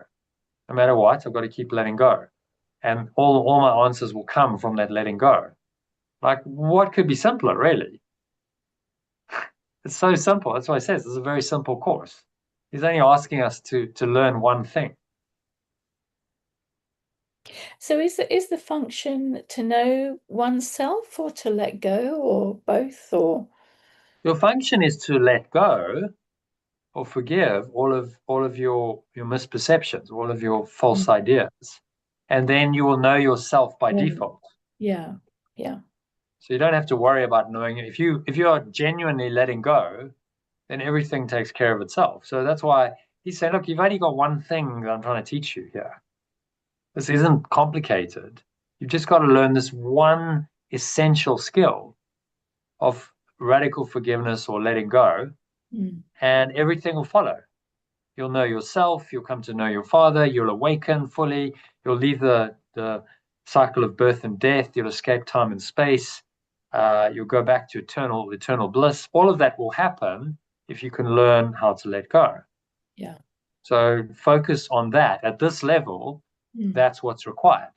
Forget about the eternal bliss and peace and all of that. That'll come in time, and you'll start experiencing more of that as you let go, or genuinely. But just focus on the letting go, which makes complete sense. Like any coach, let's say you're a football coach, you're not going to go, okay, now let's focus on this let's say Liverpool have just got a new coach as an example, and he goes and he says, right guys, I want to imagine you're at the Champions League. You've already won Champions League. You've already won Premier League. No, he's not going to do that. He's going to go, no. Your function here is we're going to train in this way, right? You come to your work every day, and we're going to do this process. We're going to focus on doing things really well, quality training, and then those results will come. Like any, because that's how it works. It's a process. So in the same way, saying, look, just focus on the function, which is letting go. And if you start getting better at that, everything's going to fall into place. And you don't need to worry because the Holy Spirit's then now taking charge of your life and it's guiding you. And so seriously, this is so simple. He's trying to tell us this is so simple. But I know that in your mind, which is very complex, dominated by the ego, it's not so simple right now. There's still a lot of confusion. So, he has to make it really, really, really simple. I will not forget my function. Very simple lesson, right? Not complicated words. And then he breaks it down like one lesson at a time. Okay, so this is I will not forget my function. And then the next lesson, he'll introduce happiness. And go, okay, let's put that in the mix. But just one idea at a time. Because otherwise, we're probably not going to get it. This is all rushed at once. We go, it's too much, it's too overwhelming. So step by step, break it down, learn these things in baby steps so that ultimately you get it. And then you realize just how simple it always was. You laugh. You go like, I can't believe it was so seemingly difficult because it's so simple. What he's saying is really so simple, but it goes completely against what the world has taught you. The world doesn't teach you this, does it? I mean, who teaches you do your parents teach you your only function in this world is to let go? Do they teach you that? No, they don't teach you that. Do your teachers teach you that? No. Do your peers teach you that? No. Does the world teach you? No, it doesn't teach you that. No, you got all these other functions. You must go and make money, and you've got to have a good career. And you should also have a partner. So the world wants to hit you up with someone there. I mean, you should have kids, and you should be a good citizen, and you should volunteer, and you should do all this stuff. So many different roles, right? That's what the world tells you to do. And he's saying, no, it's all wrong. You just got one thing to do, and that's just to let go of all of it. And then you kind of go, well, how do I do that while I still live my life? That's the art of it, right? That's why I called it the art of letting go. Yeah. Because you can still engage in it in a very flowing, peaceful, happy way, but just you're not attached to it. You're letting go of it while you engage in it. That's the art of it. Just nothing really sticks. It's like, okay, it's all just a temporary experience. It's a dream, it's a game. And it's all okay. You just flow with it. And okay, don't take it too seriously because nothing's going to last. Nothing's permanent. But, you might as well enjoy the process while it's going on. And then, at some point it's going to end. And it's going to end. And so, in fact, you welcome the end because that's graduation day. That's like I finally, I mastered it. If I've really graduated, then I've learned everything there was to learn here. And I've graduated. And I don't need to go back to university, let's say, or school if I've graduated because I've learned what I need to learn. You don't go back. So really, really simple, but that learning this function is a lifelong pursuit. To really learn to do this is a dedicated lifelong process of mind training. Until the day you die, you're probably going to be honing this because there's always going to be stuff you need to let go of. Hopefully, if you really learned it, then by the end of your life, you're okay. I've got it, and I don't need any more lessons. I've learned all the lessons I came to learn. I'm free of karma. I've reunited my mind with God, with the one self, and I'm done. But that will happen automatically if you practice letting go. Again, you don't need to worry about winning Champions League, the enlightenment. You just need to say, well, what am I doing today? Okay, my day today. Yes, something's coming up. I've got to let it go. Oh, something else came up. Okay, got to let it go. Feeling anxious, feeling nervous, feeling frustrated, feeling angry. Okay, just got to let it go. That's my practice. That's my function. Yeah. And then the rest takes care of itself. All right, so let's go to the specific forms of the idea. Someone read the original, someone the alternative, sentence by sentence. Shall I read the original? So By all let means, Yeah, and I'll read the suitable you read the specific. alternative. I'll read the original. Suitable specific forms of this idea include, let me not use this to hide my function from me. suitable specific forms of this idea include, I will not use this to hide my function from me. I would use this as an opportunity to fulfill my function. I will use this as an opportunity to fulfill my function. This may threaten my ego, but cannot change my function in any way. This may threaten my belief in separation and scarcity, but cannot change my function in any way. Okay, and then from the top. Suitable specific forms of this idea include, I will not use this to hide my function from me. I will use this as an opportunity to fulfill my function. This may threaten my belief in separation and scarcity, but cannot change my function in any way. They're just really good reminders, affirmations. I will not use this to hide my. Okay, so a situation comes in, it challenges you. You're feeling anxious, you're feeling angry, frustrated. Okay, I'm not going to use this to hide my function. My function is letting go. Let me remember that. No temptation can overcome that. This may threaten my ego, my belief in separation and scarcity. It cannot change my function in any way. My function is still my function. Whether I accept it or not, my function is still my function. That's what he's saying. Okay, you don't accept your function, but it still remains, in truth, your function. So what a waste of a life if you live your whole life and you never accept your true function. It's like, well, what are you doing with your whole life then? Yeah. It's quite sobering. Most people do because they never accepted their true function. They don't know about letting go, and so what are they actually doing? They're not really doing anything. They're just perpetuating their ego's identity, just going round and around, not really going anywhere on the hamster wheel, thinking they're going somewhere. But that always reveals itself as illusory. Ultimately, you think you're going somewhere, and then, well, like I worked so long in my job or whatever, and then suddenly I'm retired, and then what? Like what? What do I do with my life? If I didn't nurture my spiritual life while I was doing that, then what am I left with? I thought I was working towards something, and now it's all over. Particularly that hits a lot of retired men very hard. They're just like, well, what's my purpose anymore? Like I thought I had a purpose while I was working, and now I don't. Women tend to cope a bit better because there's a bit more depth and there's a bit more like of something else going on. And in your case, Archie, I mean, you nurtured your spiritual life the whole way through your corporate career. So it's like, okay, great. I'm really grateful to let that go because now I can really immerse myself in this whole spiritual world and really dedicate time and energy and so on to it that I couldn't before when I was employed. So happy days. Like it's not the end at all. It's a great new beginning. But if your identity is tied up with the old life and the old form, and you don't know what your function is. You thought your function was to be a successful, employee or entrepreneur or whatever, then you lost. I thought that's who I was, and then I retire, and then I'm not that anymore. Now what do I do?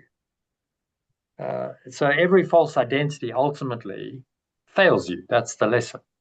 If it's false, it's going to fail you. You're going to be disappointed.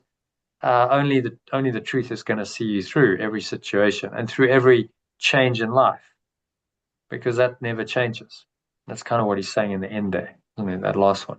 Cannot change my function in any way. So at every stage in your life, your function is to let go. Yeah.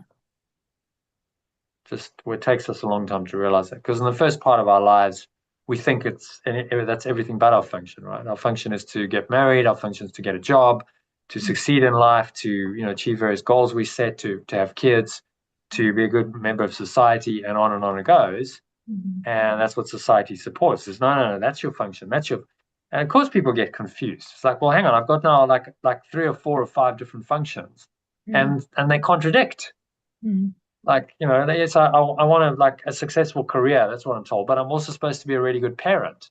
It's a classic contradiction. Okay, well, like, how do I juggle that? Yes, like, but if I'm going to really dedicate myself to my career, then obviously it's going to cost me time at home, and I'm not going to be as good a parent. And these kinds of dilemmas consume us and cause so much conflict when actually there's just one function. Yeah.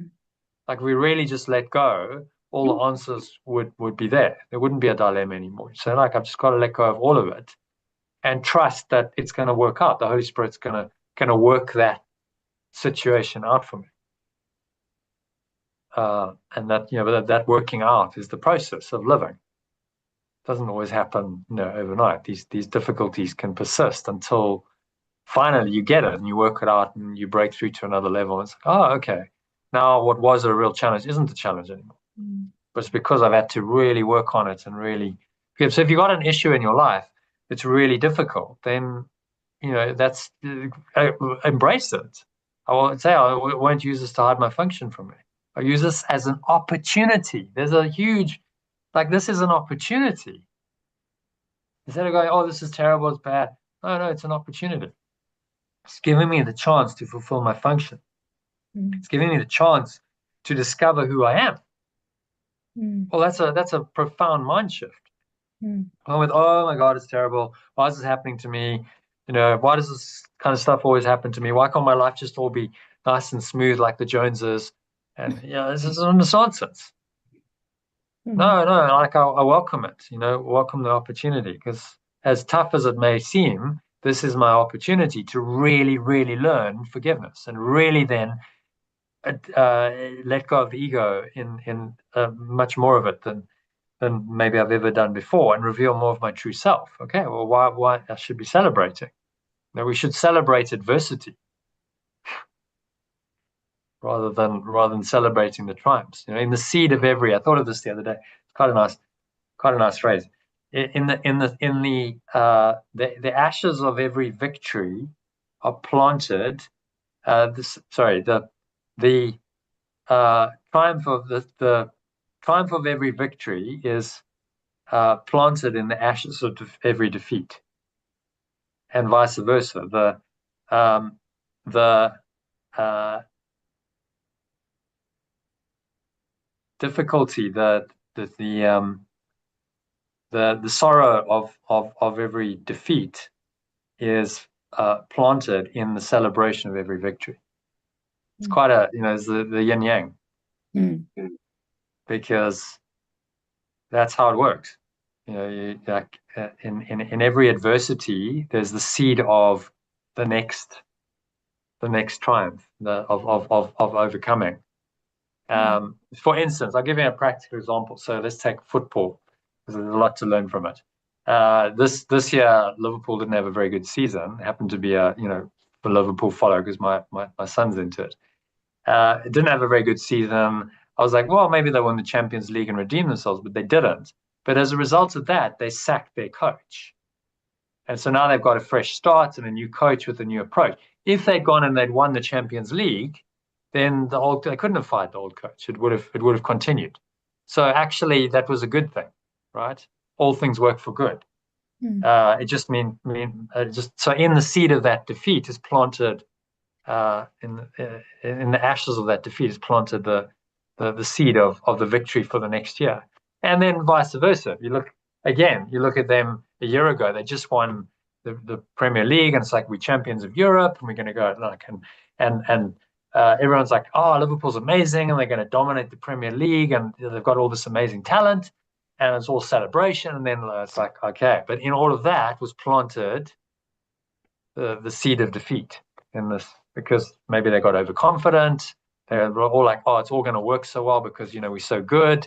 And they didn't train as hard, and then it's like, well, then that's how it goes. So it's a good one to remember always, and that creates temperance in every defeat.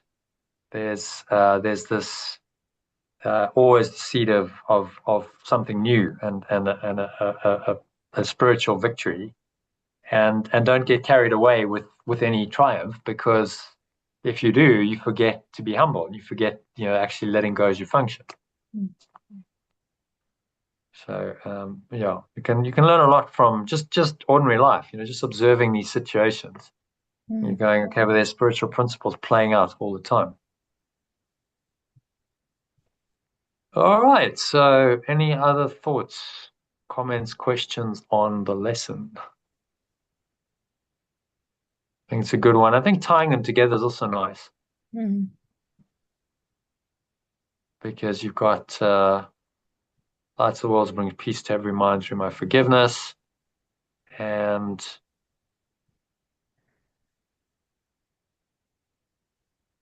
let me not forget my function. Very short, simple, sweet. Okay, so your function is in the first one, letting go, and then just, okay, let me not forget this. I will not forget this, no matter what the temptation is. So the temptation's ego is going to tempt you to forget it. That's its job. So when the challenges come, temptations come, just go, okay, the ego is just doing its job. That's what it does. I'm not going to be upset about it. Just know that that's what it does, and that's what's actually what is my opportunity to let it go, because it reveals itself. And so you become very resilient. There's a lot of talk now in spiritual circles and personal growth about resilience, resilience training. Well, how do you become very resilient? You need to learn to let go, don't you? How you become super resilient. So again, you don't have to get carried away. Oh, resilience, now I've got to go resilience training. Just do the one thing. Just learn to let go, no matter what. And you will become by default very resilient, very robust, more peaceful, calmer, happier, more centered, more flowing. All of that will come by default. Ultimately, you attain the same state as Yeshua did. You become enlightened and become the Christ just through this simple practice of letting go. Well, there's nothing else that's going to do that for you. Everything else, by comparison, is pointless, useless. As he's pointing out, it's like, well, you can try all that other stuff, but it's not going to work. The one thing that is going to work is the one thing that you resist the most. That's the irony of it. Most people don't want to let go, but it's actually the only thing that's just really going to work to transform their life. But they'll go down every other path than that. I remember one a girlfriend briefly for 11 days, and she said, "Oh no, this like forgiveness stuff. There's so many other techniques. No, forgiveness isn't really." I'm like, but actually, it's the one thing that is going to work. Letting go is the one thing, and it's behind all the other techniques. Meditation. Well, you're learning to let go of your normal mind pattern of all the egoic thoughts, like quieting the mind. So there's a natural letting go built into that. Breath work. Again, letting go of your normal way of paying attention, letting go of your normal way of breathing, and going into an altered state. So whichever technique you look at that works, you're going to go, letting go is embedded in there. It's at the heart of it. It's in fact what it's accomplishing. It's helping you to let go of another part of the ego thought system in its own way. So these techniques can all have value. So there's no doubt meditation, breath work. What he's doing here is a direct mind training form of spiritual practice. We're saying, okay, so you're just going to think about it, and you're going to practice letting go of those thoughts and those emotions. If you augment that with some meditation and breath work, it can be very, very helpful, which is why I've included the breath work. But by just contemplating on these ideas and going into a meditative state, you're automatically bringing in a form of meditation on an idea, which is again quite unique to the course. Most techniques say don't focus on thoughts, focus on the breath or a mantra or something. He's saying no, just the thoughts alone, by contemplating these, they can take you into an altered state, which we talked about a while ago, about contemplatio. This is in the Christian tradition, that people would contemplate on scripture and they pray about it and reflect on and contemplate on it as a spiritual practice. So it's very much in that tradition. He's just not using the Bible. He's using his own course because there's too many discrepancies and errors in the Bible. There's truth as well, but then if you're studying a document that's so conflicted, it's difficult to to get a consistent message across, isn't it? If you read the New Testament, the Old Testament, you'll probably be quite confused because they contradict each other. This beautifully is coming from one mind, one awareness, one truth, communicated consistently across the whole course, pretty much, with a couple of minor exceptions. There's 2 or 3 things that I've changed where I'm like, no, that's out. They should have edited that out, which they did do, already an editing job. So there were probably more of those, but they edited a lot of them out. All right. So, any comments, thoughts, questions on those 2 lessons? Shall we? If not, then shall we go into meditation? Mm-hmm. How about that? Still quite early, actually, but yeah, we'll finish at about 9:30, then 8:30 your time. So I know Archie and Elaine, you like to get an early night. So you okay with that? Yeah, Yeah. that's good. Cool. I'm gonna call it tonight. Yeah, you're All leaving right. us. All right. I'll catch up on the meditation. Yes. Namaste. Yeah. It was a good All right. session. Yeah. Good night, Good Good night, night. You, all. Good night, Kim, Pip. let me know when you're available next week. So Yes. yeah, Monday, Tuesday, maybe evening. If you want Okay. to do a second, yeah, just let me know.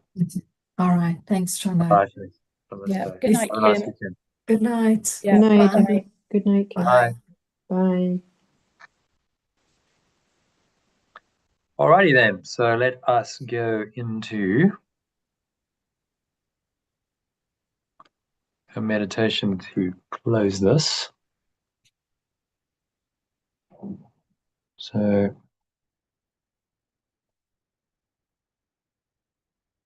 just making yourself comfortable, sitting with your feet shoulder width apart, your back straight. Cup your hands in your lap. Close your eyes.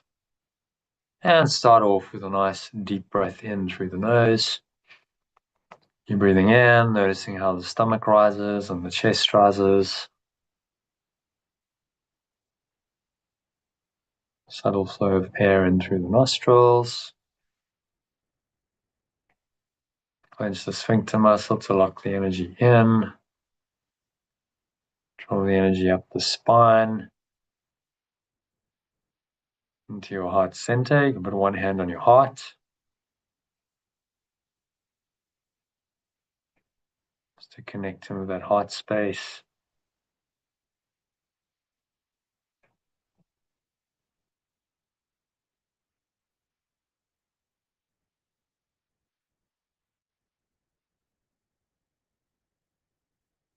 Nice full deep inhale breath.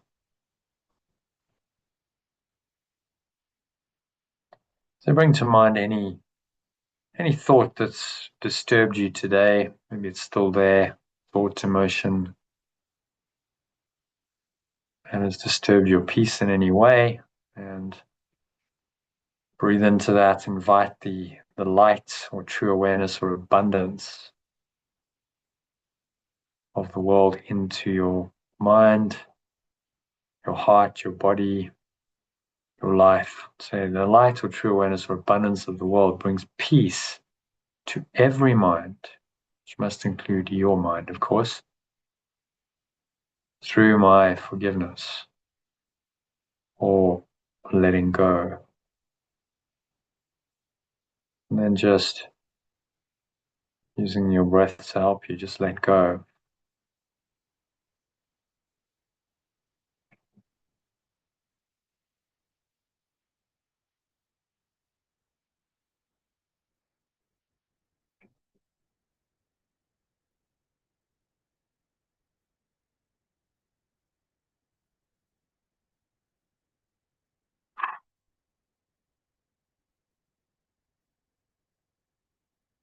Pull the lower stomach into the spine. Expel the last remaining air out.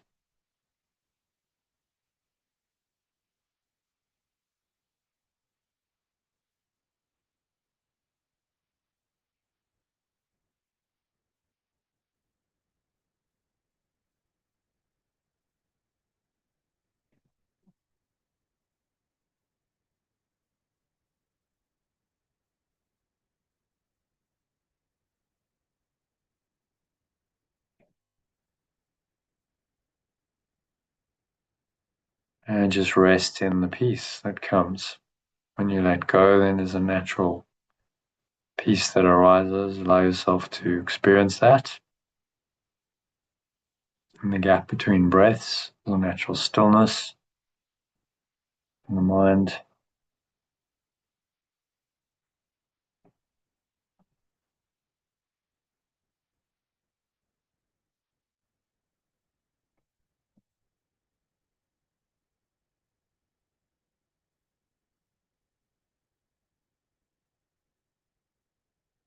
And just listen to these words as you breathe in and out through your nose. Just breathing in and out. Nice, calm, quiet breaths in and out through your nose.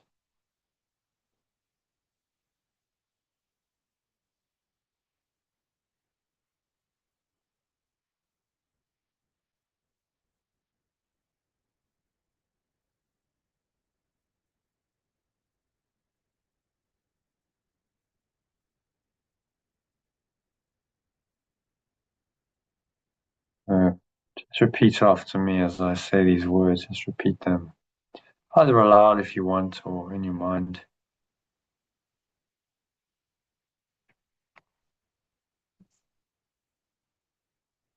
So the true awareness, the light true awareness or abundance of the world brings peace to every mind through my letting go. Breathe that peace into every pore, every cell, your body, every part of your mind, every fiber of your being. So my letting go is the means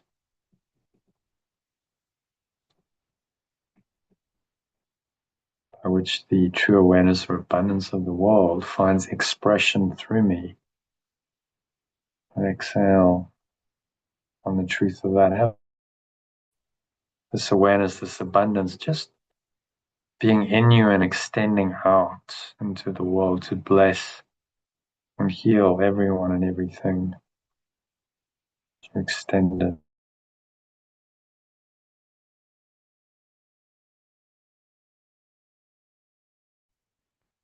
Saying why letting go is the means.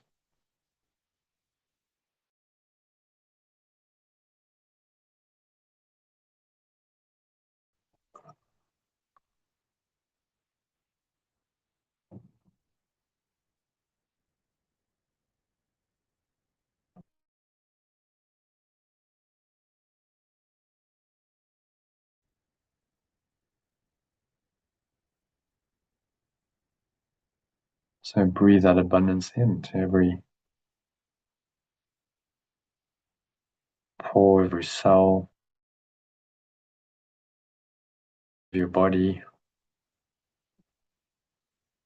is immersed in this true awareness or abundance, which are in you.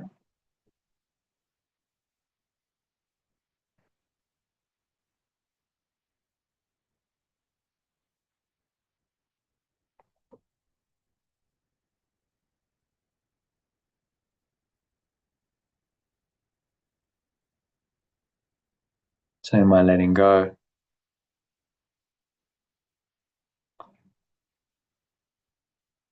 is the means by which the world is healed together with myself.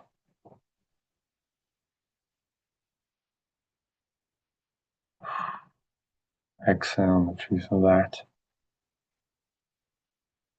Have a sense of release, freedom, letting go.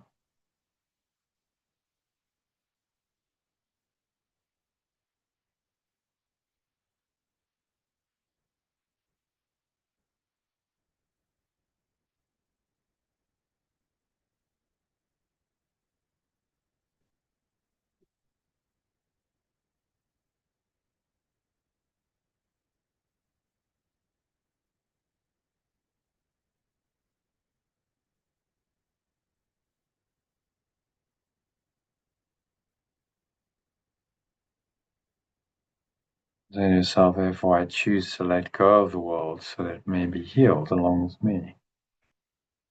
If there's anything particularly difficult in your mind, in your heart, about your life, about the world, just breathe in to it again. Just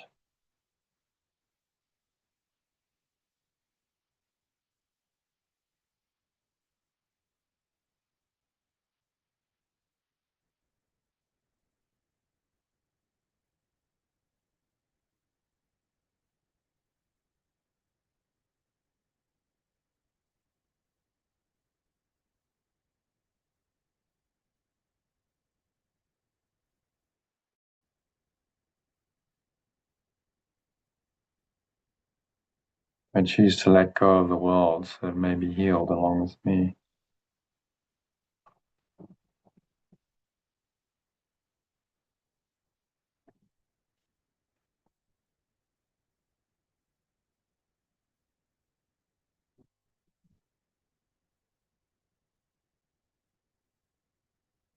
I just feel into that. What does it feel like to be healed? Comes from the same root word as whole. So just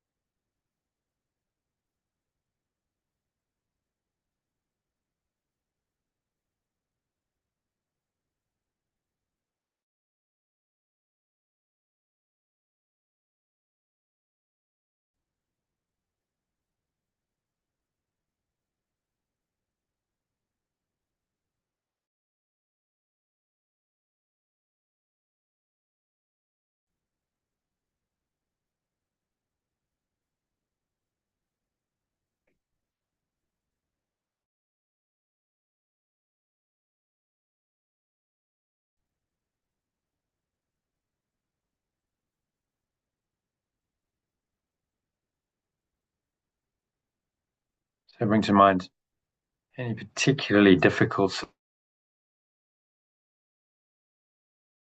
thing to let go of or person involved, and say to them, so you hold them in mind and breathe in. I extend peace from my mind to yours, and then name the person. As you exhale, just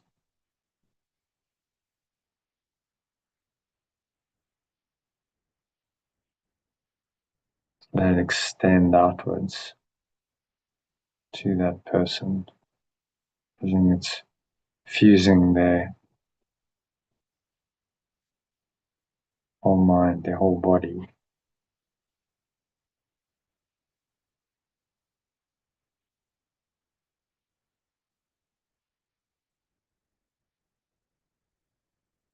Feel into this peace, just getting more and more peaceful, calmer and calmer with every breath.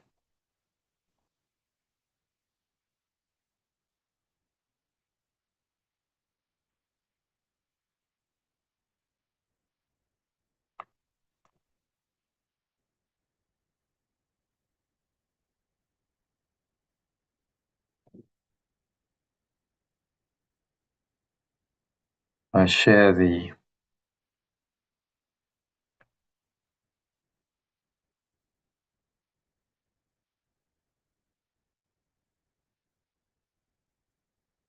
true awareness or abundance of the world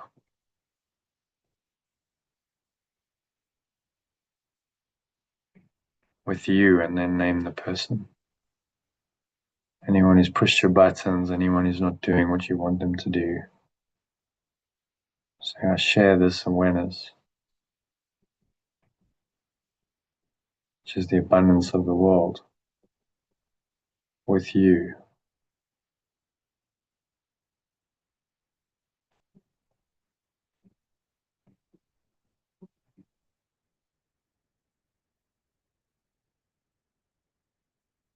Feel the oneness stretching from you to them, united. You're not really separate from them. you think you are, but that's just not true. So there's only one awareness, then your awareness is the same as theirs. So you must share that awareness. Choose abundance.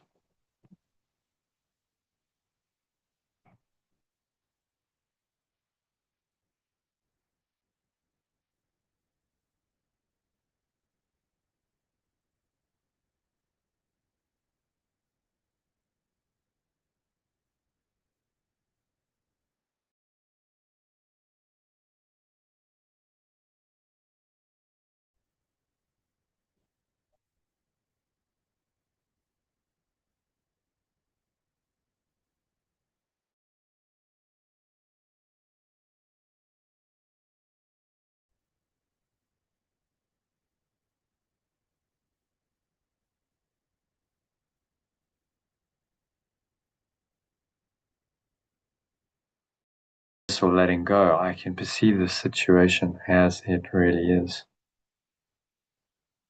So breathe in and just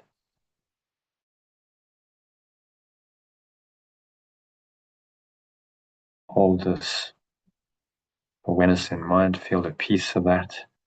If you're not peaceful, if there's any disturbance, any dis-ease in your mind,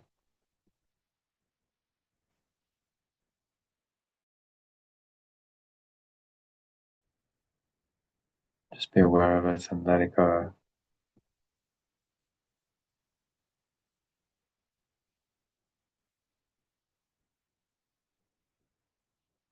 Sinking deeper and deeper, each breath into this lovely, peaceful, calm, relaxed state. This is true awareness brought about by true perception. Notice how perhaps you've shifted in the last few minutes. Perception of that person has changed.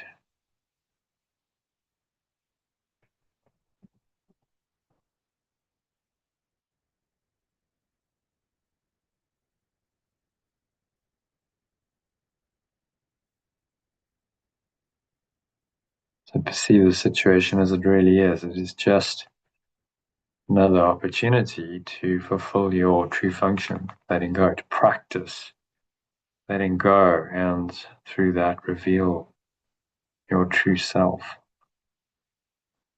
Remind yourself. Second idea for today as you breathe in again, that I will not forget my function. Say to yourself as you breathe in again, that I do not want to forget my function because I want to remember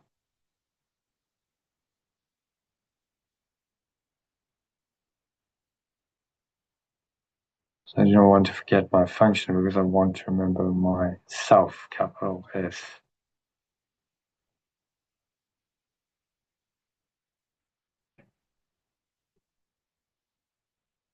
I cannot fulfill my function if I forget it.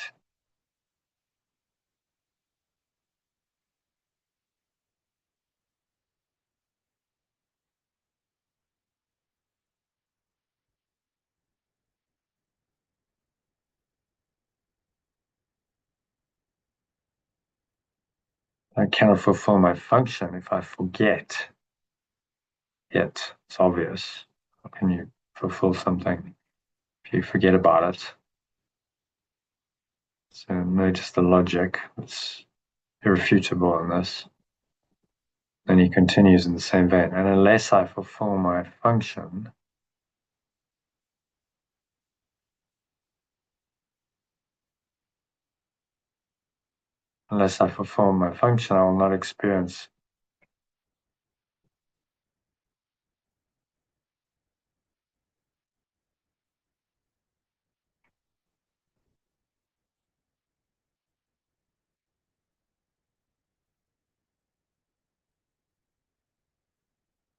fulfill my function, I will not experience the joy that pure formless awareness.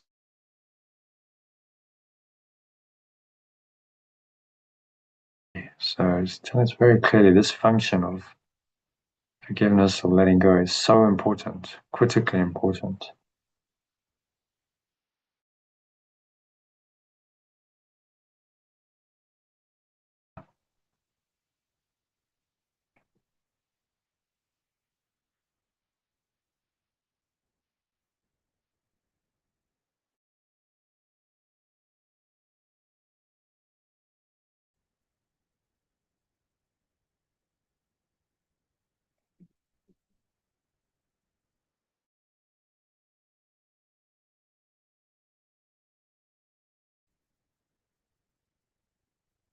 So feel this joy in your mind and your heart. Breathe it into every pore, every cell, every muscle of your body, every part of your mind, every fiber of your joy is abundance itself. So feel into it. Just feel what that feels like, this expansive, light awareness. If any particular problem-specific issues come to mind that seemingly block this awareness, then use any one of these three ideas to just let it go.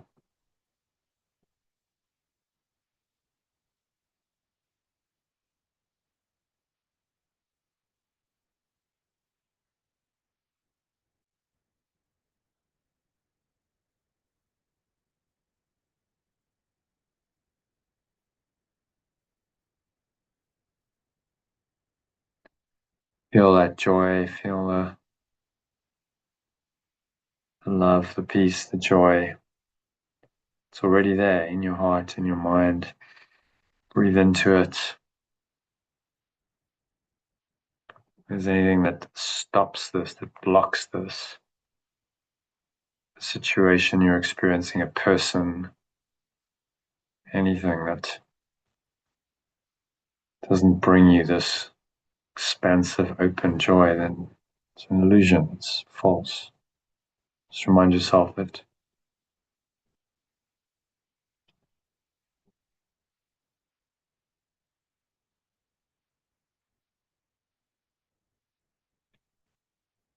say, I will not use this situation to hide my function from me.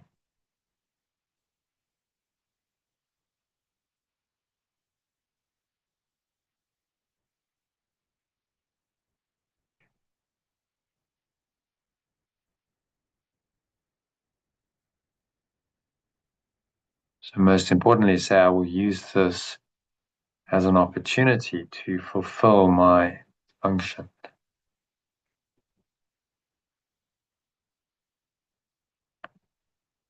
So it's an opportunity, it's not something terrible. It's there to help you become aware of your ego and let it go, which is your function.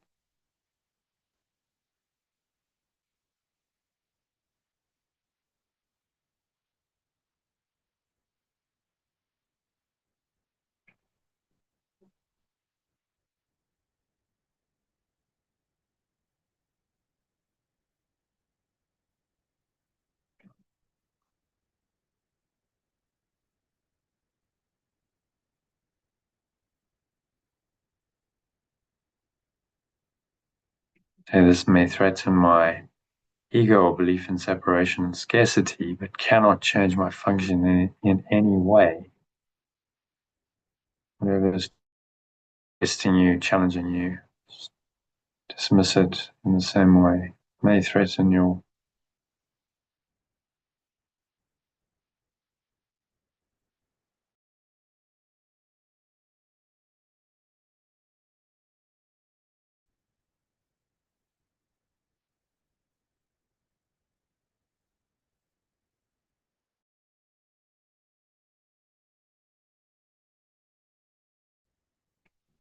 to the place beyond separation and scarcity,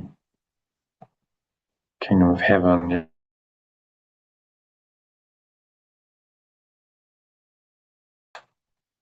A joyful, peaceful feeling where everything's just okay. Everything's perfect in its imperfection because it's this place, state.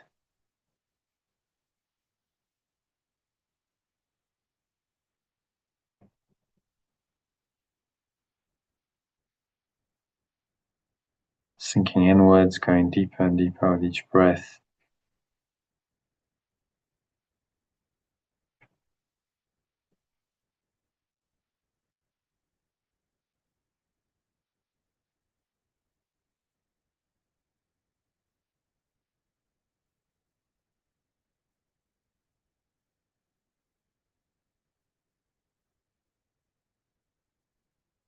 So there's nowhere else to go.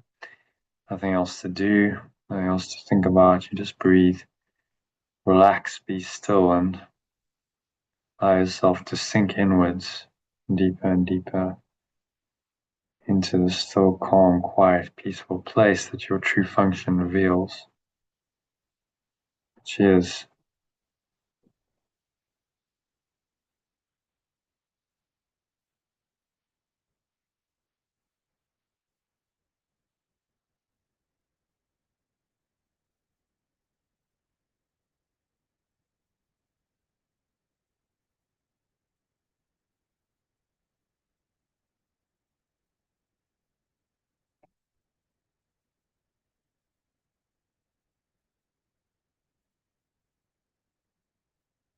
there's nowhere else to go, nothing else to do.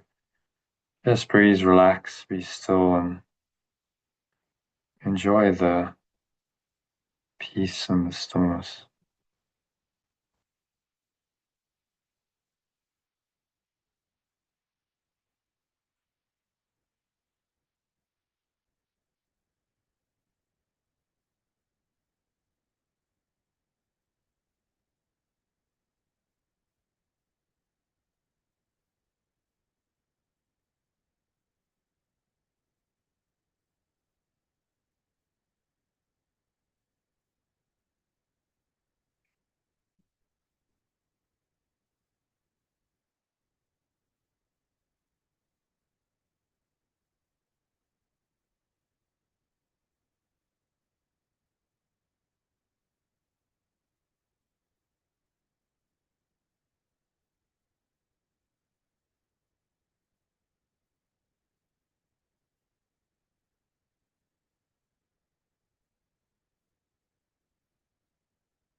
Any thoughts come in, just notice them,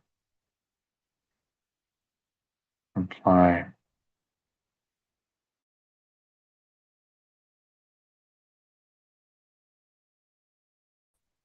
Acknowledging it, believing in it. You just say, I will use this as an opportunity to fulfill my function.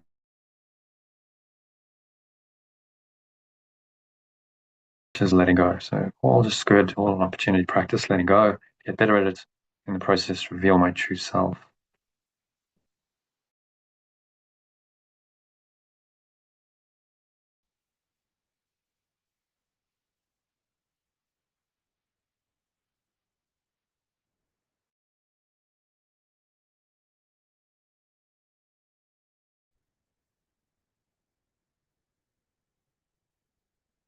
Just let it go. And breathe out any attachment to this dark cloud or black smoke leaving you. It's going, gone. From the lower stomach into the spine.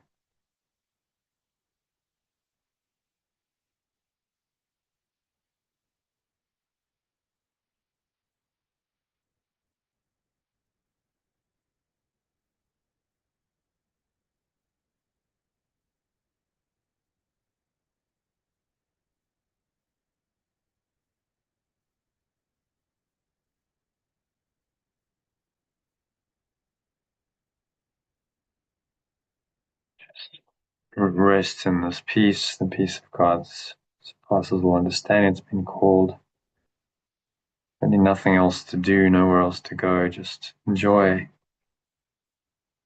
this really peaceful feeling.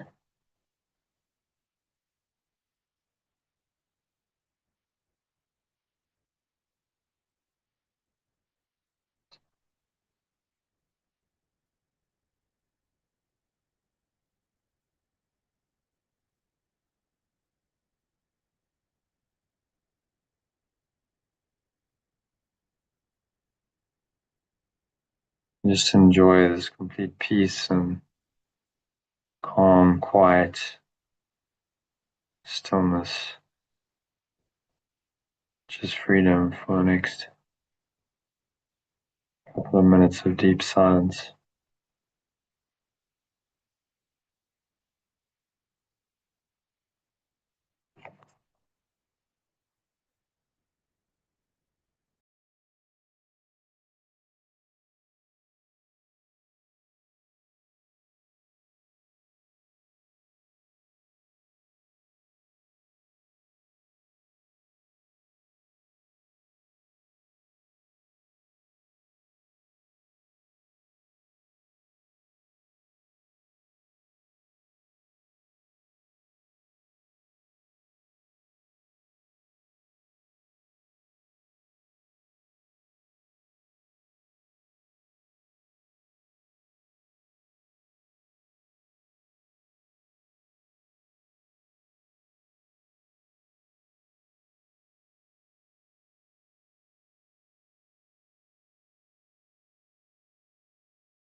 So just gently coming back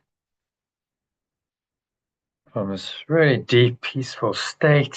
You bring your mind, your awareness back into an awareness of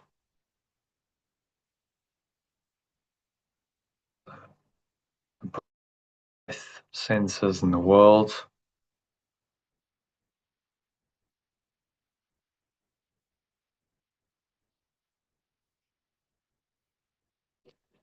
On the count of 3, you're going to open your eyes. So 1, just breathing in, noticing how the stomach rises and the chest rises. Subtle flow of air in through the nostrils.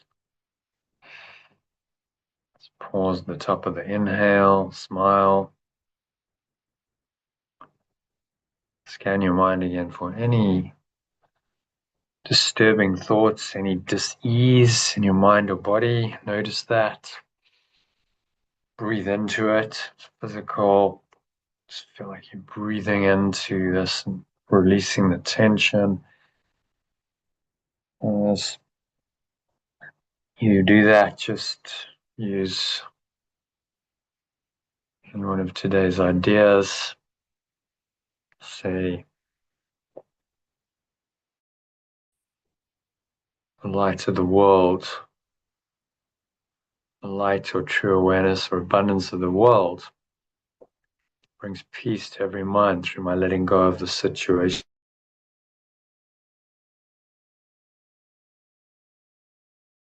To fulfill my true function of letting go, and then exhale.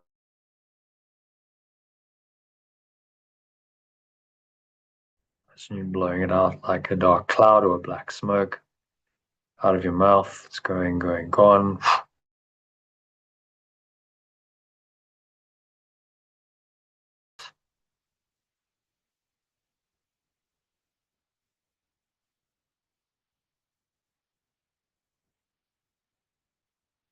And you rest.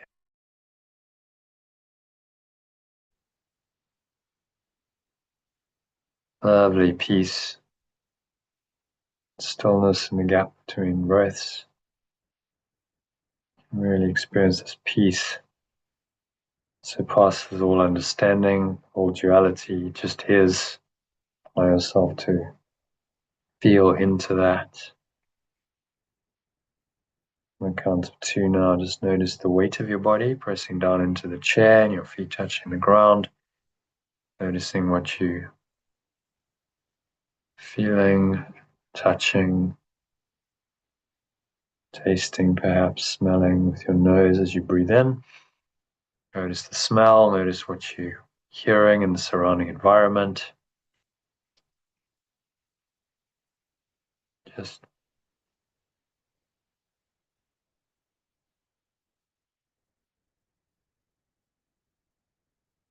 noticing all these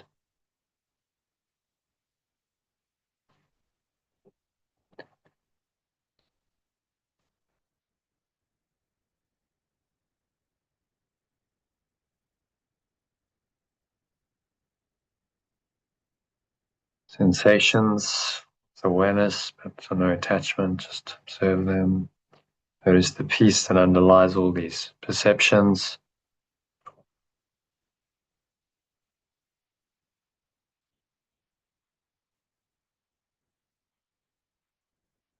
Anchor this peaceful state in. Set the intention to stay here for the rest of the evening, on into your weekend. So it is said and so it is done. Amen. And then on the count of 3, open your eyes. Just look around.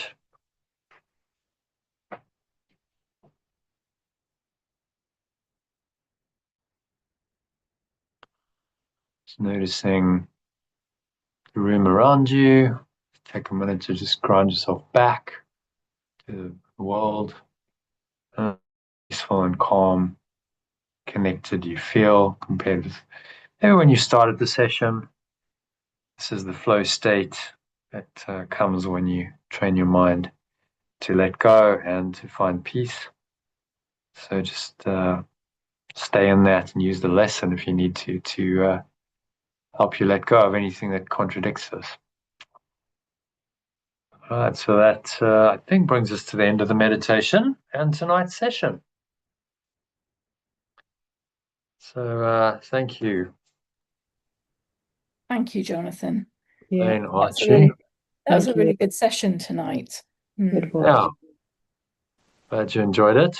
Yeah, no, it helped answer, now I see it's really so simple in terms of what our function is. So that really helped. Yeah, and that's all you're there to do, So Yeah. function on this retreat is just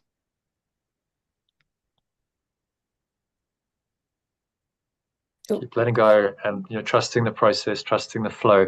Now that doesn't mean nothing's happening. It means you're going to have a fuller, richer experience of it. You're just letting go of all the blocks, really. A lot of people think you're letting go of your life. No, you're letting go of all the blocks that block the life and the joy and the peace, and so then all of that can then just flow, and that's then it becomes a default part of your experience. That joy and that peace is there in every experience. It goes with you because you don't have any blocks anymore. And so everything's enriched and enhanced, and it becomes this really rich, flowing experience of life, which is actually what we all want, to be happy. So that's my wish for you. Go well. Yeah, thank you. Keep practicing, stay in the flow, and we will hear from you on the other side of it. Not next Thursday, the week after Thursday. Yes, that's right. Yeah. So the 18th. So almost 2 weeks. Wow. Yeah. Oh. I just realized. Oh, sorry, Elaine, go ahead. No, I'm just wishing you a lovely journey. It sounds wonderful. Oh, thank you, Elaine. Yeah. No, enjoy. Yes, sounds thank you. Really, quite. Yeah, just not. It's not one of those typical holidays. Yes, it's enriching and yes, spiritual retreat. Really, it sounds lovely. For the soul. Yeah. Enjoyed. Yeah, what were you going to say? Something? Yes, that Thursday, actually, Jonathan, I do need to make it later because I forgot I've actually got a meeting at 2:30. One of the charities I volunteer for.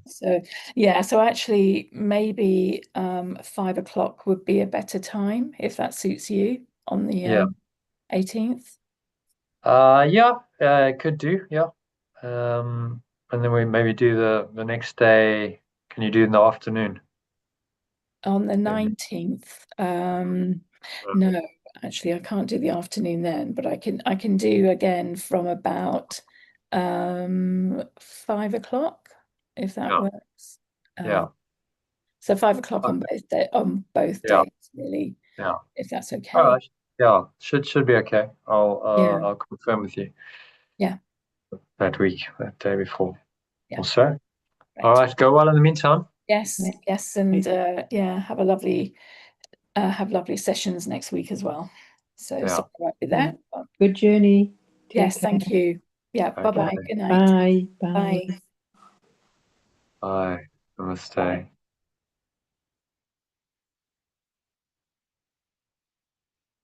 Alrighty, so that is a wrap for today. If you enjoyed this session, then why not hit the subscribe button? You'll be notified whenever we go live, which is typically twice a week. You can then also catch it on a recording if you didn't get the live session. And if you'd like to take us, go to lifepool.com and you can sign up there to receive a daily inspirational quote like the one that I shared at the beginning of the session, with some commentary, a mind training lesson,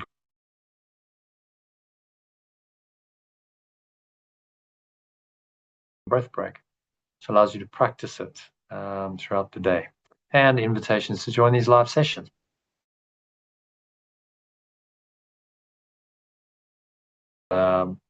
Other quotes, other resources, sometimes some ebooks. It's really quite a deeper,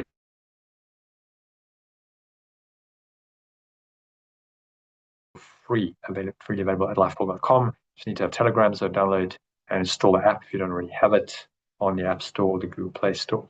And once you sign up, I'll add you to the 100 messages, I think. So you'll be able to access some archives as well. So I hope to catch you in the group or maybe in one of these live sessions soon. Thanks for watching or listening, and enjoy your weekend. Namaste, which means the peaceful self in me acknowledges and honors that same light, peaceful self in you. Peace. Bye for now.